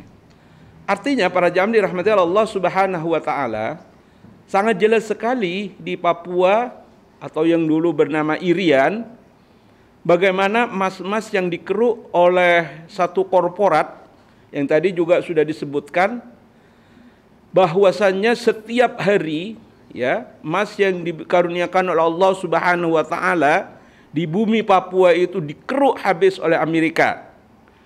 Dan menurut berita yang sahih, yang masyhur, Indonesia sehari itu hanya dapat 1 kilo emas. Bayangkan. Dari ribuan, bahkan mungkin ratusan kontainer yang dibawa ke Papua. Maka jelas ketika kemudian rakyat Papua tidak mendapatkan apa-apa. Rakyat Papua kemudian ada yang memberontak, ada yang ini, ada yang itu. Bahkan di beberapa WA group kita bisa saksikan di Papua, ya, bahkan di pucuk gunungnya itu harga semen saja itu bisa nyampe 250.000. Yang di kampung saya sawah hanya 50.000. Bayangkan berapa kali lipatnya. Bensin berapa? Artinya itulah satu tauzik, satu distribusi yang tidak benar yang dilakukan, yang direaya oleh penguasa. Sehingga kemudian memunculkan mereka itu menjadi orang-orang yang brutal, orang-orang yang beringas, dan menggelari dirinya dengan istilah-istilah apakah OPM atau apa saja yang tadi disebutkan tadi. Lebih-lebih para jamaah dirahmati Allah Subhanahu wa taala, kemudian mereka itu di backup oleh negara adidaya. Apakah yang namanya Amerika atau mantan adidaya? Apakah itu namanya Inggris? Jadi kloplah bagi mereka. Sementara penguasa-penguasa kita yang ada di Jakarta ini ya menang baik, bahkan sangat menikmati atas kondisi itu. Sehingga para jamaah dirahmati Allah Subhanahu wa taala, kalau tadi disebutkan mereka menjadi bughot, ya, menjadi bughot. Sebetulnya bughot itu satu istilah khas, satu istilah di dalam fikih Islam yang ada di dalam Al-Quran, terutama Allah Subhanahu wa taala menyebutkan di dalam surat Al-Hujurat ayat 9, di mana Allah Subhanahu wa taala mengatakan wa in ta'ifatani minal mu'minin. Jadi sebetulnya yang dinamakan bughot itu para jamaah dirahmati Allah Subhanahu wa taala adalah dari kaum muslimin. Saya nggak tahu agama orang Papua itu apa. Yang OPM itu non-muslim. Jadi sebetulnya ya mereka tidak bisa terkategorikan bughot di dalam sistem khilafah. Ya mohon maaf kalau ada yang alergi dengan ucapan khilafah. Ya sudah, kita nggak pakai khilafah, pakai daulah Islamiyah aja. Dalam sistem daulah Islamiyah, bahwasanya bughot itu diperuntukkan bagi orang Islam yang memberontak, bagi orang mukmin yang memberontak kepada negara khilafah. Sehingga konteksnya sangat jelas. A'udzubillahi minasyaitonirrajim, wa in ta'ifatani minal mu'minina iqtatalu fa aslihu bainahuma wa in baghat. Nah, di situ ada frase baghat yang dikenal dengan bughot. Kemudian apabila dia membangkang, ya, fa in baghat ihdahuma alal ukhra, apabila kemudian membangkang atas yang lain ketika ada satu peperangan antar kaum muslimin dan satu ketika sudah diingatkan masih membangkang, ya, faqatilu lati hatta tafiya ila amrillah, sehingga mereka kembali kepada Allah Subhanahu wa taala. Fa in fa'at fa aslihu bainahuma bil adl. Ketika semuanya sudah sepakat untuk kembali kepada hukum Allah, maka perlakukanlah mereka itu dengan adil. Wa aqsitu, dan berlaku adillah kalian. Innallaha yuhibbul Innallaha yuhibbul muqsitin, karena sesungguhnya Allah itu senang kepada orang-orang yang berlaku adil. Sebetulnya para jamaah dirahmati oleh Allah Subhanahu wa taala, berkaitan dengan ini Imam Bukhari dalam kitab Fathul Bari itu menjelaskan ayat ini sesungguhnya turun ketika Rasulullah Shallallahu Alaihi Wasallam itu di atas mimbar dan sedang menggendong Husain, salah satu cucunya. Dan kata Rasulullah, insya Allah ke depan anak ini yang akan memberikan peradilan kepada pertikaian-pertikaian yang ada di tengah-tengah umat. Kemudian Rasulullah SAW mengatakan, alhamdulillah peperangan antara orang-orang Syam dengan orang-orang Irak itu sudah selesai berkat dengan Islam. Maka kata Rasulullah Sallallahu Alaihi Wasallam itu mengatakan kepada para sahabat, ya, unsur, anna Rasulullah Sallam qala unsur akhaka zaliman au madluman. Tolonglah saudaramu, baik dia yang melakukan kezaliman, baik mereka yang dizalimi atau yang melakukan kezaliman. Maka kata para sahabat, fa kaifa ansuruhu zaliman? Bagaimana mungkin ya Rasulullah kami ini akan melakukan pertolongan kepada orang-orang yang zalim? Qala sallallahu alaihi wasallam famanahu min zaliman nasartahu. Maka ketika kamu, kata Rasulullah SAW, mencegah tangan-tangan mereka untuk tidak melakukan kezaliman, maka sesungguhnya itulah pertolongan yang kalian berikan kepada mereka. Siapa yang berhak memberikan pertolongan dalam kasus fiqhul muqaranah, fikih perbandingan yang ada di tengah-tengah kita, yaitu kasus OPM teroris? Tidak mungkinlah, ya, tidak mungkin Banser, tidak mungkin FPI, tidak mungkin organisasi-organisasi massa yang lain. Karena yang membackup adalah negara, lebih-lebih yang membackup adalah negara adik kuasa. Maka yang berhak menolong, mencegah mereka itu adalah negara. Negara dalam hal ini adalah tentaranya, polisinya, kalau perlu Panglima TNI-nya turun, kalau perlu Panglima Angkatan Daratnya turun. Dan ini sesungguhnya yang dikatakan oleh Rasulullah SAW, itulah yang dianggap menolong orang yang zalim. Bukan kemudian membiarkan, bukan kemudian memberikan karpet merah. Saya ingat para jamaah dirahmati Allah Subhanahu wa taala, beberapa tahun yang lalu mahasiswa Papua Merdeka itu mengadakan demo. Subhanallah, oleh Presiden Jokowi digelar karpet merah. Lah ini ada apa ini? Sementara mahasiswa kita yang menggelar demo dibanting dan sampai pingsan, sampai hari ini nggak jelas kabarnya. Gimana sesungguhnya perlakuan aparat itu kepada rakyatnya sendiri. Subhanallah. Maka sesungguhnya kalau kemudian jawabannya Papua itu adalah beragama non-muslim, apa OPM itu beragama non-muslim, dalam fikih Islam itu disebutkan dengan memerangi kafir dhimmi. Ketika kafir dhimmi itu memberontak, ya, dalam konteks negara daulah khilafah atau daulah Islamiyah, ketika kafir dhimmi itu memberontak, maka oleh Rasulullah Shallallahu Alaihi Wasallam dalam hadis yang sangat panjang itu diberikan 3 pilihan. Ya, oleh Rasulullah Shallallahu Alaihi Wasallam diberikan 3 pilihan. Ya, ini sangat jelas. Di mana hadis ini diriwayatkan juga oleh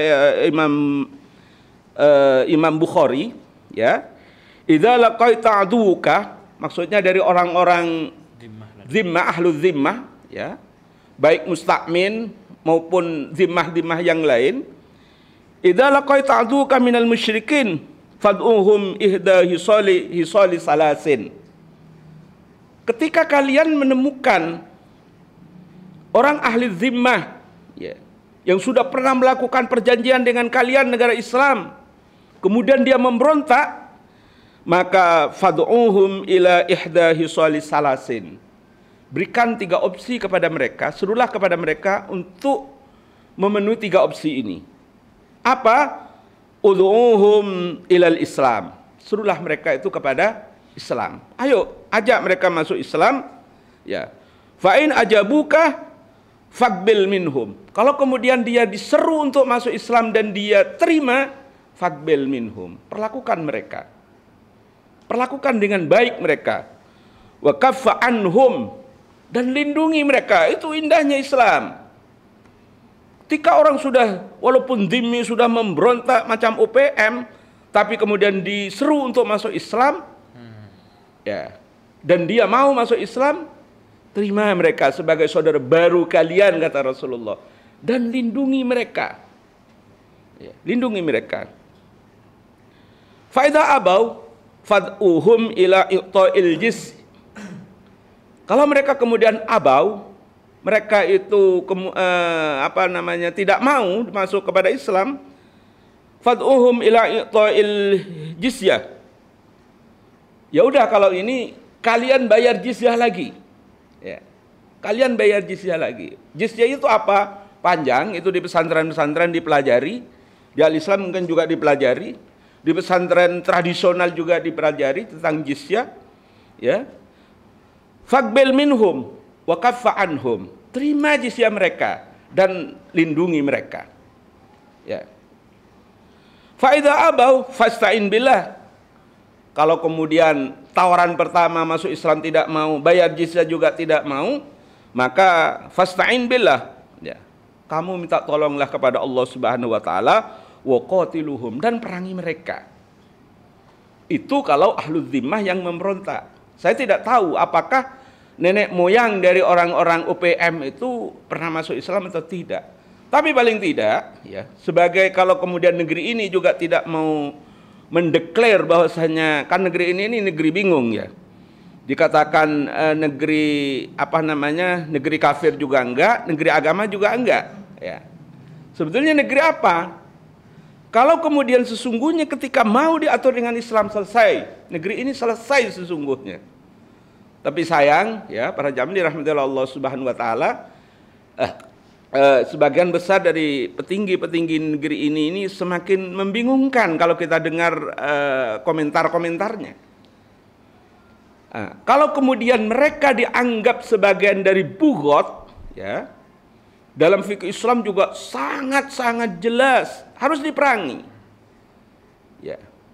Bahkan menurut Imam Syafi'i di dalam kitabnya peperangan kepada mereka itu tidak boleh kemudian menggunakan alat-alat yang berat, alat-alat yang canggih. Ya. Bahkan tidak boleh menggunakan bom, tidak, apalagi nuklir. Dan ketika mereka lari, jangan dikejar. Dan ketika mereka menyerahkan diri, kalau dianggap bughat, terima dia. Ya. Cuman barangkali para jamaah dirahmati Allah Subhanahu wa taala, ini tidak dilakukan oleh pihak kita, pemerintah di negeri ini, sehingga mereka seakan-akan mendapatkan angin. Sudah berapa puluh tahun mereka teriak-teriak seperti itu. Sepertinya beda banget perlakuan itu dengan DOM dulu atau GAM dulu yang ada di Aceh. Ya. Aceh karena memang tidak di backup oleh negara-negara adidaya, hanya di backup oleh negara-negara Eropa yang kecil, ya mungkin dijadikan mainan oleh aparat kita. Tapi ini satu, karena memang di belakangnya itu ada satu monster yang sangat kuat yang bernama negara kapitalis Amerika, ya mungkin juga ngeper, ya. Petinggi-petinggi di negeri ini menjadi ngeper, menjadi takut kepada sesuatu yang tidak harus ditakutkan. Padahal tidak ada kekuatan selain kekuatan Allah Subhanahu wa taala. Allahu Akbar. Allahu Akbar. Yang terakhir, para jamaah dirahmati Allah Subhanahu wa taala, berkaitan dengan UPM ini sesungguhnya masalah kecil kalau dalam Islam. Dalam Islam itu berkali-kali, ya, orang memberontak dan orang ini, dan selesai gitu loh. Selesai, tidak harus makan korban sipil seperti sekarang ini. Saya wallahu alam, kalau memang benar perkataan Menko Polhukam itu mengatakan karena kita dipensif, memang rela tentaranya harus mati. Ini Cara berpikirnya kayak apa? Jangan-jangan dia otaknya yang nyungsang. Orang harus mati, sementara dia harus hidup. Lebih-lebih kalau kemudian terbukti para jamaah dirahmati Allah Subhanahu wa taala, sipil yang mati sekarang, mau apa lagi? Subhanallah. Ya kita tidak tahu lagi. Ya. Wallahu a'lam bishawab. Aqulu qouli hadza astaghfirullahaladzim wa lakum. Assalamualaikum warahmatullahi wabarakatuh. Waalaikumsalam warahmatullahi wabarakatuh. Jazakallahu khairan katsiran kepada Kiai Mikdad Aliaska, ulama kita tadi telah menjelaskan luar biasa soal pengelolaan ekonomi di negeri ini yang kemudian ini harus diselamatkan dengan Islam. Tidak ada cara lain karena kita tahu bahwa tadi juga disebutkan oleh Bung Ahmad Khazinuddin, di balik OPM itu ada siapa? Ada negara-negara kapitalis, ada negara-negara imperialis. Nah, untuk itu selanjutnya kita akan minta tanggapan juga dari Ustadz kita, Ustadz Tatang, untuk menanggapi kasus ini, Ustadz. Kepada Ustadz Tatang kami persilahkan.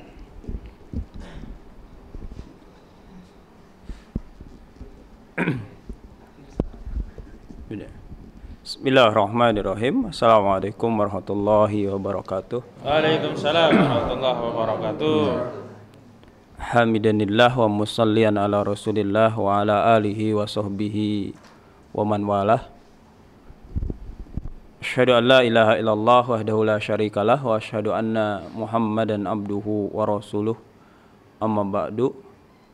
Ya, alhamdulillah pada kesempatan malam ini dengan karunia dan nikmat ya Allah Subhanahu wa taala kita bisa hadir di forum ini untuk memberikan tanggapan, arahan ataupun pencerahan terkait dengan berbagai macam masalah yang terjadi di negeri kita di Indonesia, dan lebih khususnya adalah yang terjadi di Papua ya, yang dimana sedang terjadi tindakan terorisme oleh kelompok yang bernama Organisasi Papua Merdeka, yang mungkin saja salah satu di antara motifnya adalah mereka merasakan ketidakadilan yang dilakukan oleh pemerintah pusat, sehingga mereka yang memiliki kekayaan yang sangat luar biasa banyak itu mereka tidak merasakannya sama sekali. Justru adalah sebaliknya,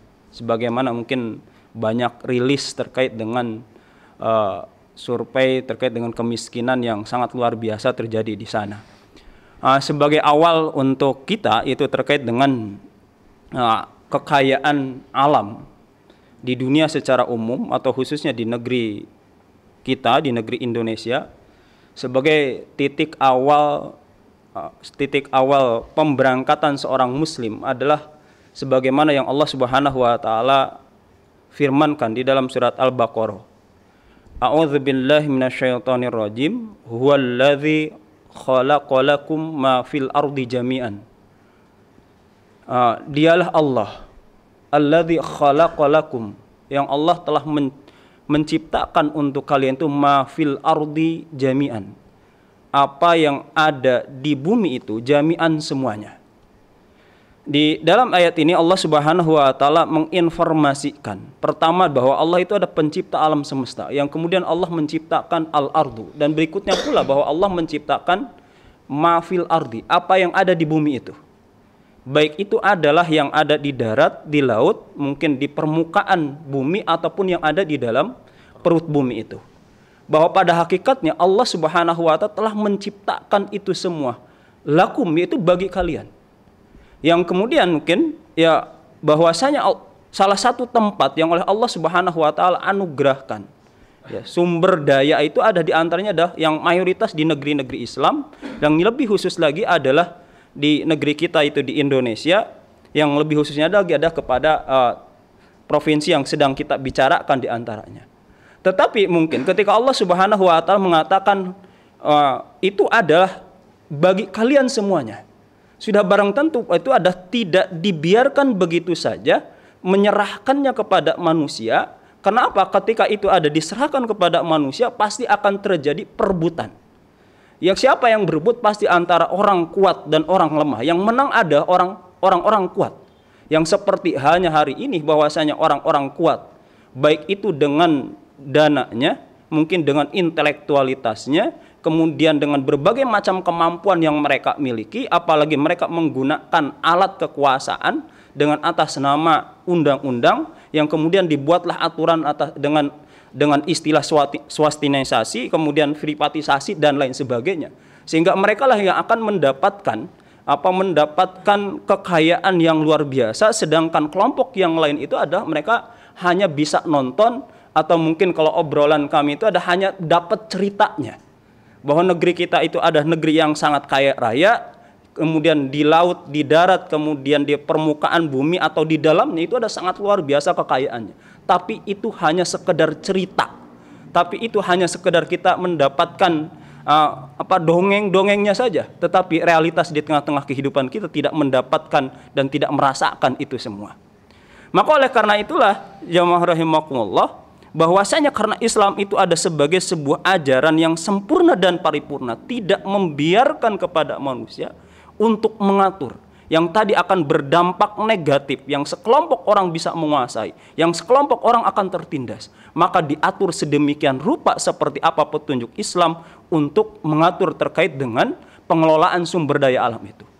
Itu diawali dengan petunjuk bagaimana memisahkan antara kepemilikan individu, kemudian kepemilikan umum, atau yang ketiganya adalah terkait dengan kepemilikan negara. Maka dalam hal ini, dalam konteks yang kita akan bahas, ada terkait dengan kepemilikan umum itu. Ya, karena akan membahas terkait dengan kepemilikan umum itu karena ada berkaitan dengan hajat masyarakat, hajat manusia secara umumnya, yang mereka memiliki hak terhadap sumber daya alam tadi, sehingga mereka bisa merasakan apa yang ada di dalamnya. Yang setidaknya itu terkait dengan kepemilikan umum ini, ya, ada tiga kategori yang terkait dengan kepemilikan umum. Yaitu yang pertama adalah yang disebut dengan mahwa min marafiqil jama'ati bihaitsu idza lam tatawaffar libadatin au jama'atin tafarraqu fi talabiha.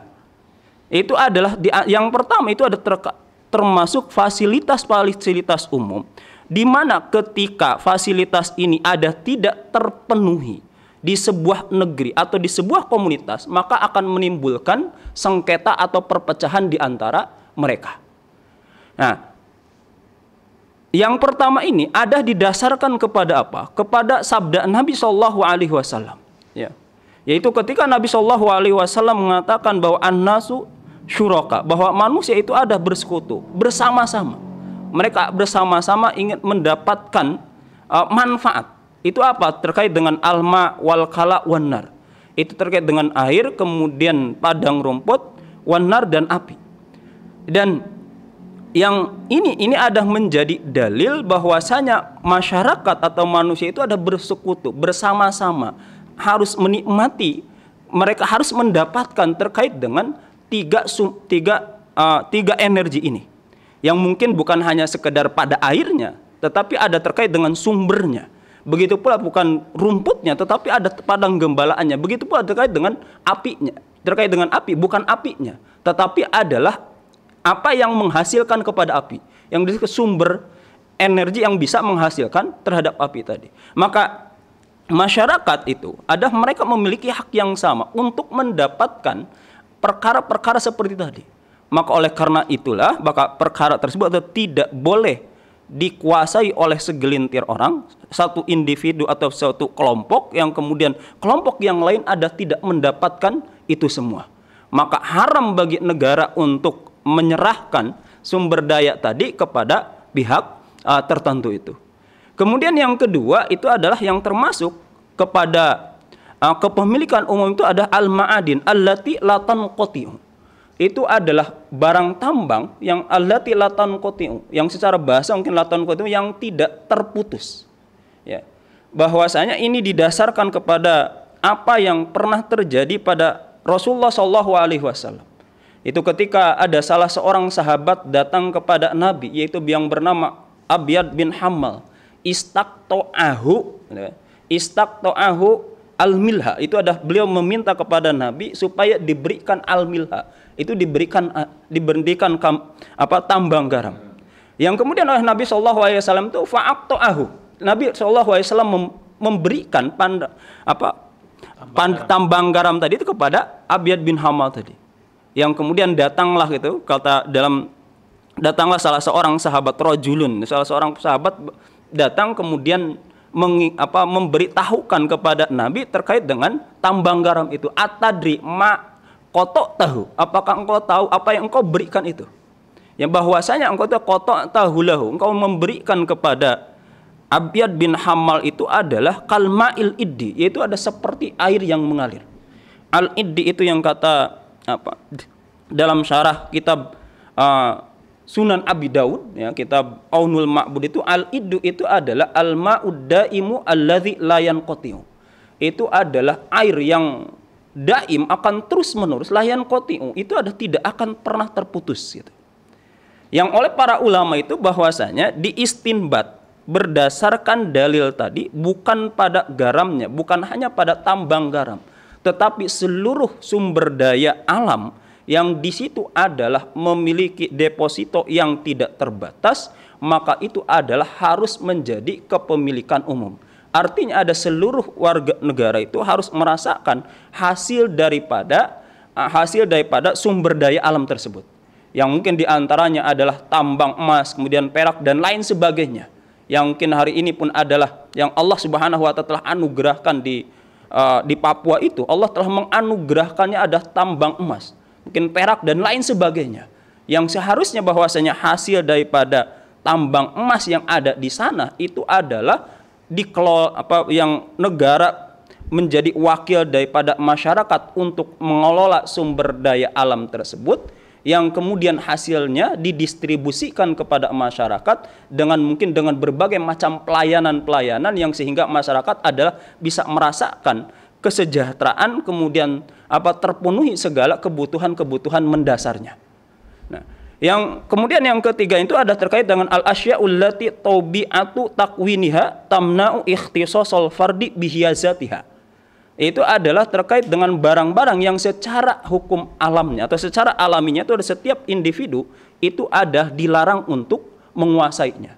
Itu seperti halnya jalan mungkin ya, kemudian sungai atau laut dan lain sebagainya, yang itu ada secara alaminya individu itu ada dilarang untuk menguasai terhadap barang-barang tersebut atau tempat-tempat tersebut. Nah, jadi berkaca kepada konsep terkait dengan distribusi kekayaan di tengah-tengah masyarakat yang Allah Subhanahu wa Ta'ala telah menganugerahkan kepada negeri-negeri kaum muslimin sumber daya alam yang sangat luar biasa melimpahnya. Ya, seharusnya bahwasanya negeri-negeri kaum muslimin itu ada negeri-negeri yang mungkin penuh dengan kesejahteraan, terlayani kesehatannya, mungkin pendidikannya pun adalah terpenuhi juga. Tetapi apa yang terjadi hari ini gitu, itu sekali lagi hanya sekedar dongeng. Kita hanya sekedar mendapatkan cerita itu semua. Pelayanan kesehatan begitu mahal, kan? Pendidikan pun adalah seperti itu. Kemudian jalanan dan lain sebagainya pun harus bayar, dan lain-lainnya itu pun ada banyak yang kita ada terus dibebani dengan berbagai macam beban-beban atas nama pajak untuk kesejahteraan rakyat dan lain sebagainya. Tetapi yang tadi itu hasil kekayaan yang sangat luar biasa melimpah ruahnya itu tidak ada. Nah, maka sudah pasti ini akan ada ketidakberesan, ada ketidaksesuaian dengan petunjuk yang Allah Subhanahu wa Ta'ala telah tetapkan bagi manusia. Maka patut bagi kita menjadi renungan apa yang Allah Subhanahu wa Ta'ala itu sampaikan di dalam surat Toha itu, waman a'rada an dzikri fa inna lahu ma'isyatan dhanka. Dan siapa orang waman a'rada an dzikri, siapa orang yang dia itu ada berpaling an dzikri dari peringatanku. Yang kata Imam Ibnu Katsir itu an dzikri itu ada khalafa amri wa ma anzaltuhu lirrasuli. Maka siapa orang itu dia tuh menyelisihi terhadap perintahku dan menyelisih terhadap apa yang telah Allah Subhanahu wa taala turunkan kepada Rasulnya, itu terhadap Nabi Muhammad SAW. Ya. Kemudian fa inna lahu ma'isyatan donka, maka dia akan mengalami kehidupannya itu ada ma'isyatan donka, itu kehidupan yang sempit, kehidupan doyikon latu ma'ninata lahu, itu kehidupan yang sempit, kemudian tidak ada ketentraman, tidak ada ketenangan di dalam kehidupannya.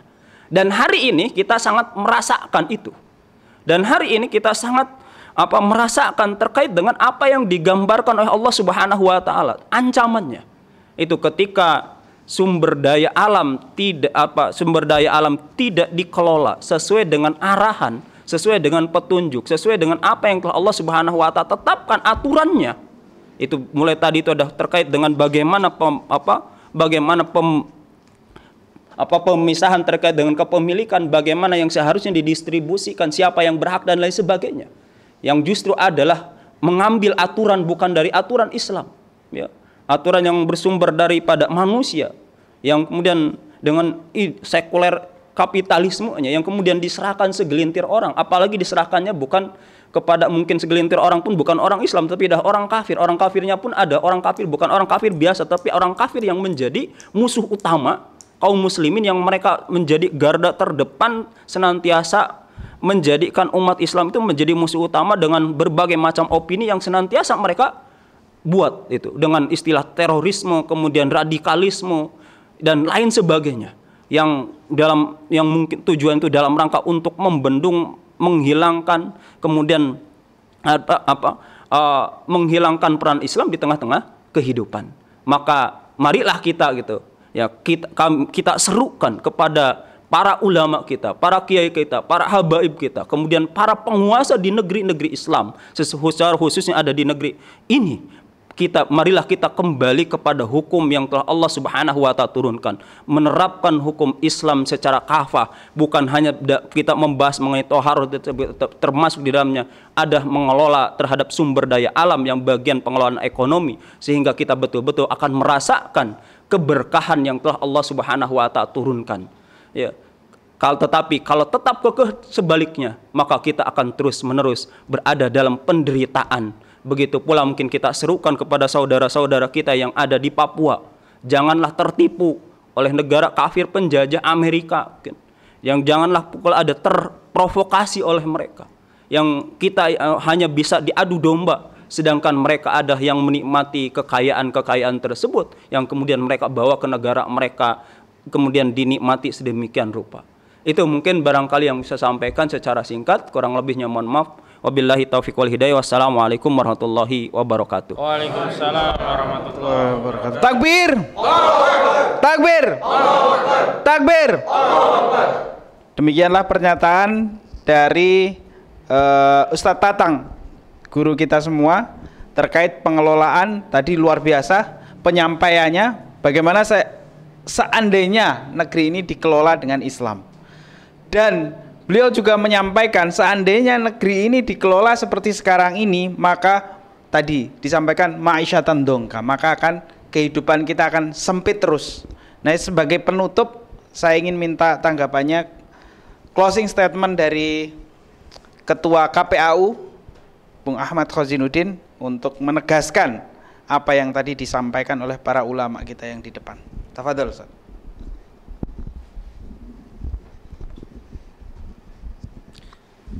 Bismillahirrahmanirrahim. Allah Subhanahu wa taala berfirman, a'udzu billahi minasyaitonir rajim.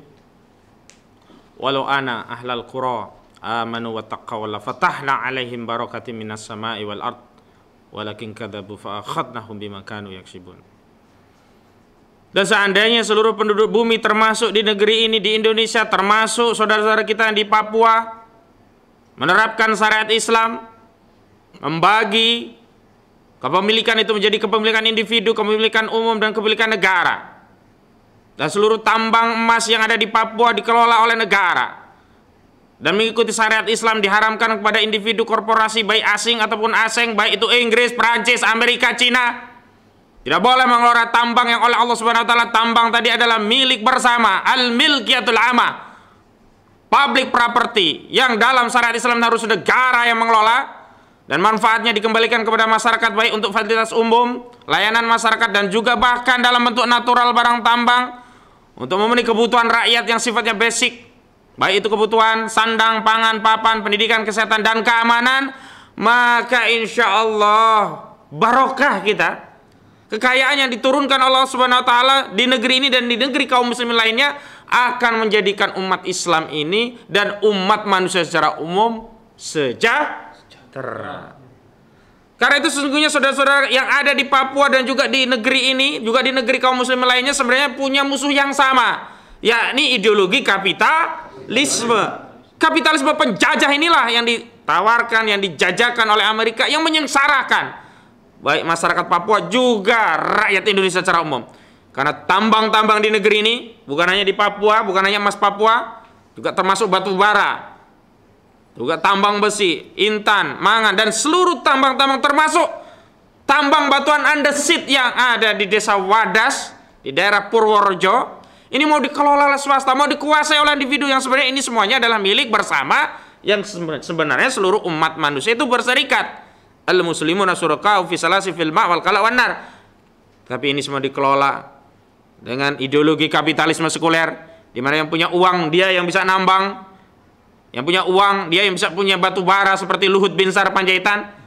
Tetapi dalam Islam sesungguhnya semua tambang-tambang yang harus dikelola negara dan dikembalikan pada rakyat. Maka masalah atau akar masalah konflik di Papua itu adalah masalah ketidakadilan, dan ketidakadilan itu sumbernya adalah sistem kapitalisme. Takbir.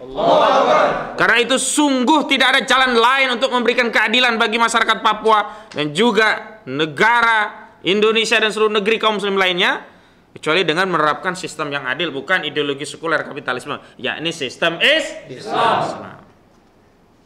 Yang kedua, saya ingin bertanya pada Saudara Menteri Koordinator Bidang Politik, Hukum, dan Keamanan. Jika pada kesempatan yang lalu saudara menyatakan pendekatan defensif diterapkan guna menghindari korban sipil atas keganasan teroris OPM, maka hari ini saya bertanya, teori apa lagi yang hendak saudara sampaikan?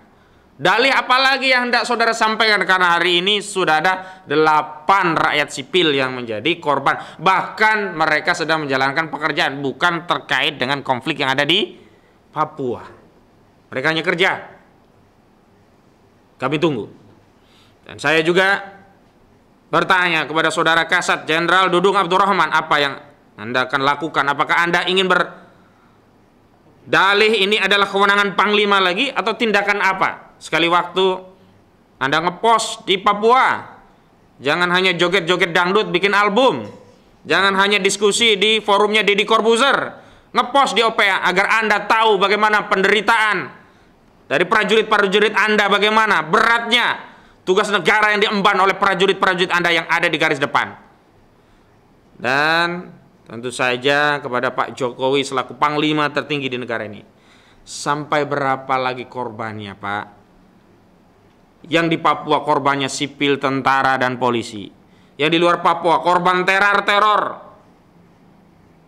Umat Islam, ulamanya dituduh teroris. Anda justru mempersoalkan pengajian yang radikal. Sekarang ada OPM. Apa yang Anda lakukan terhadap OPM? Yang jelas-jelas teroris, yang jelas-jelas membunuh.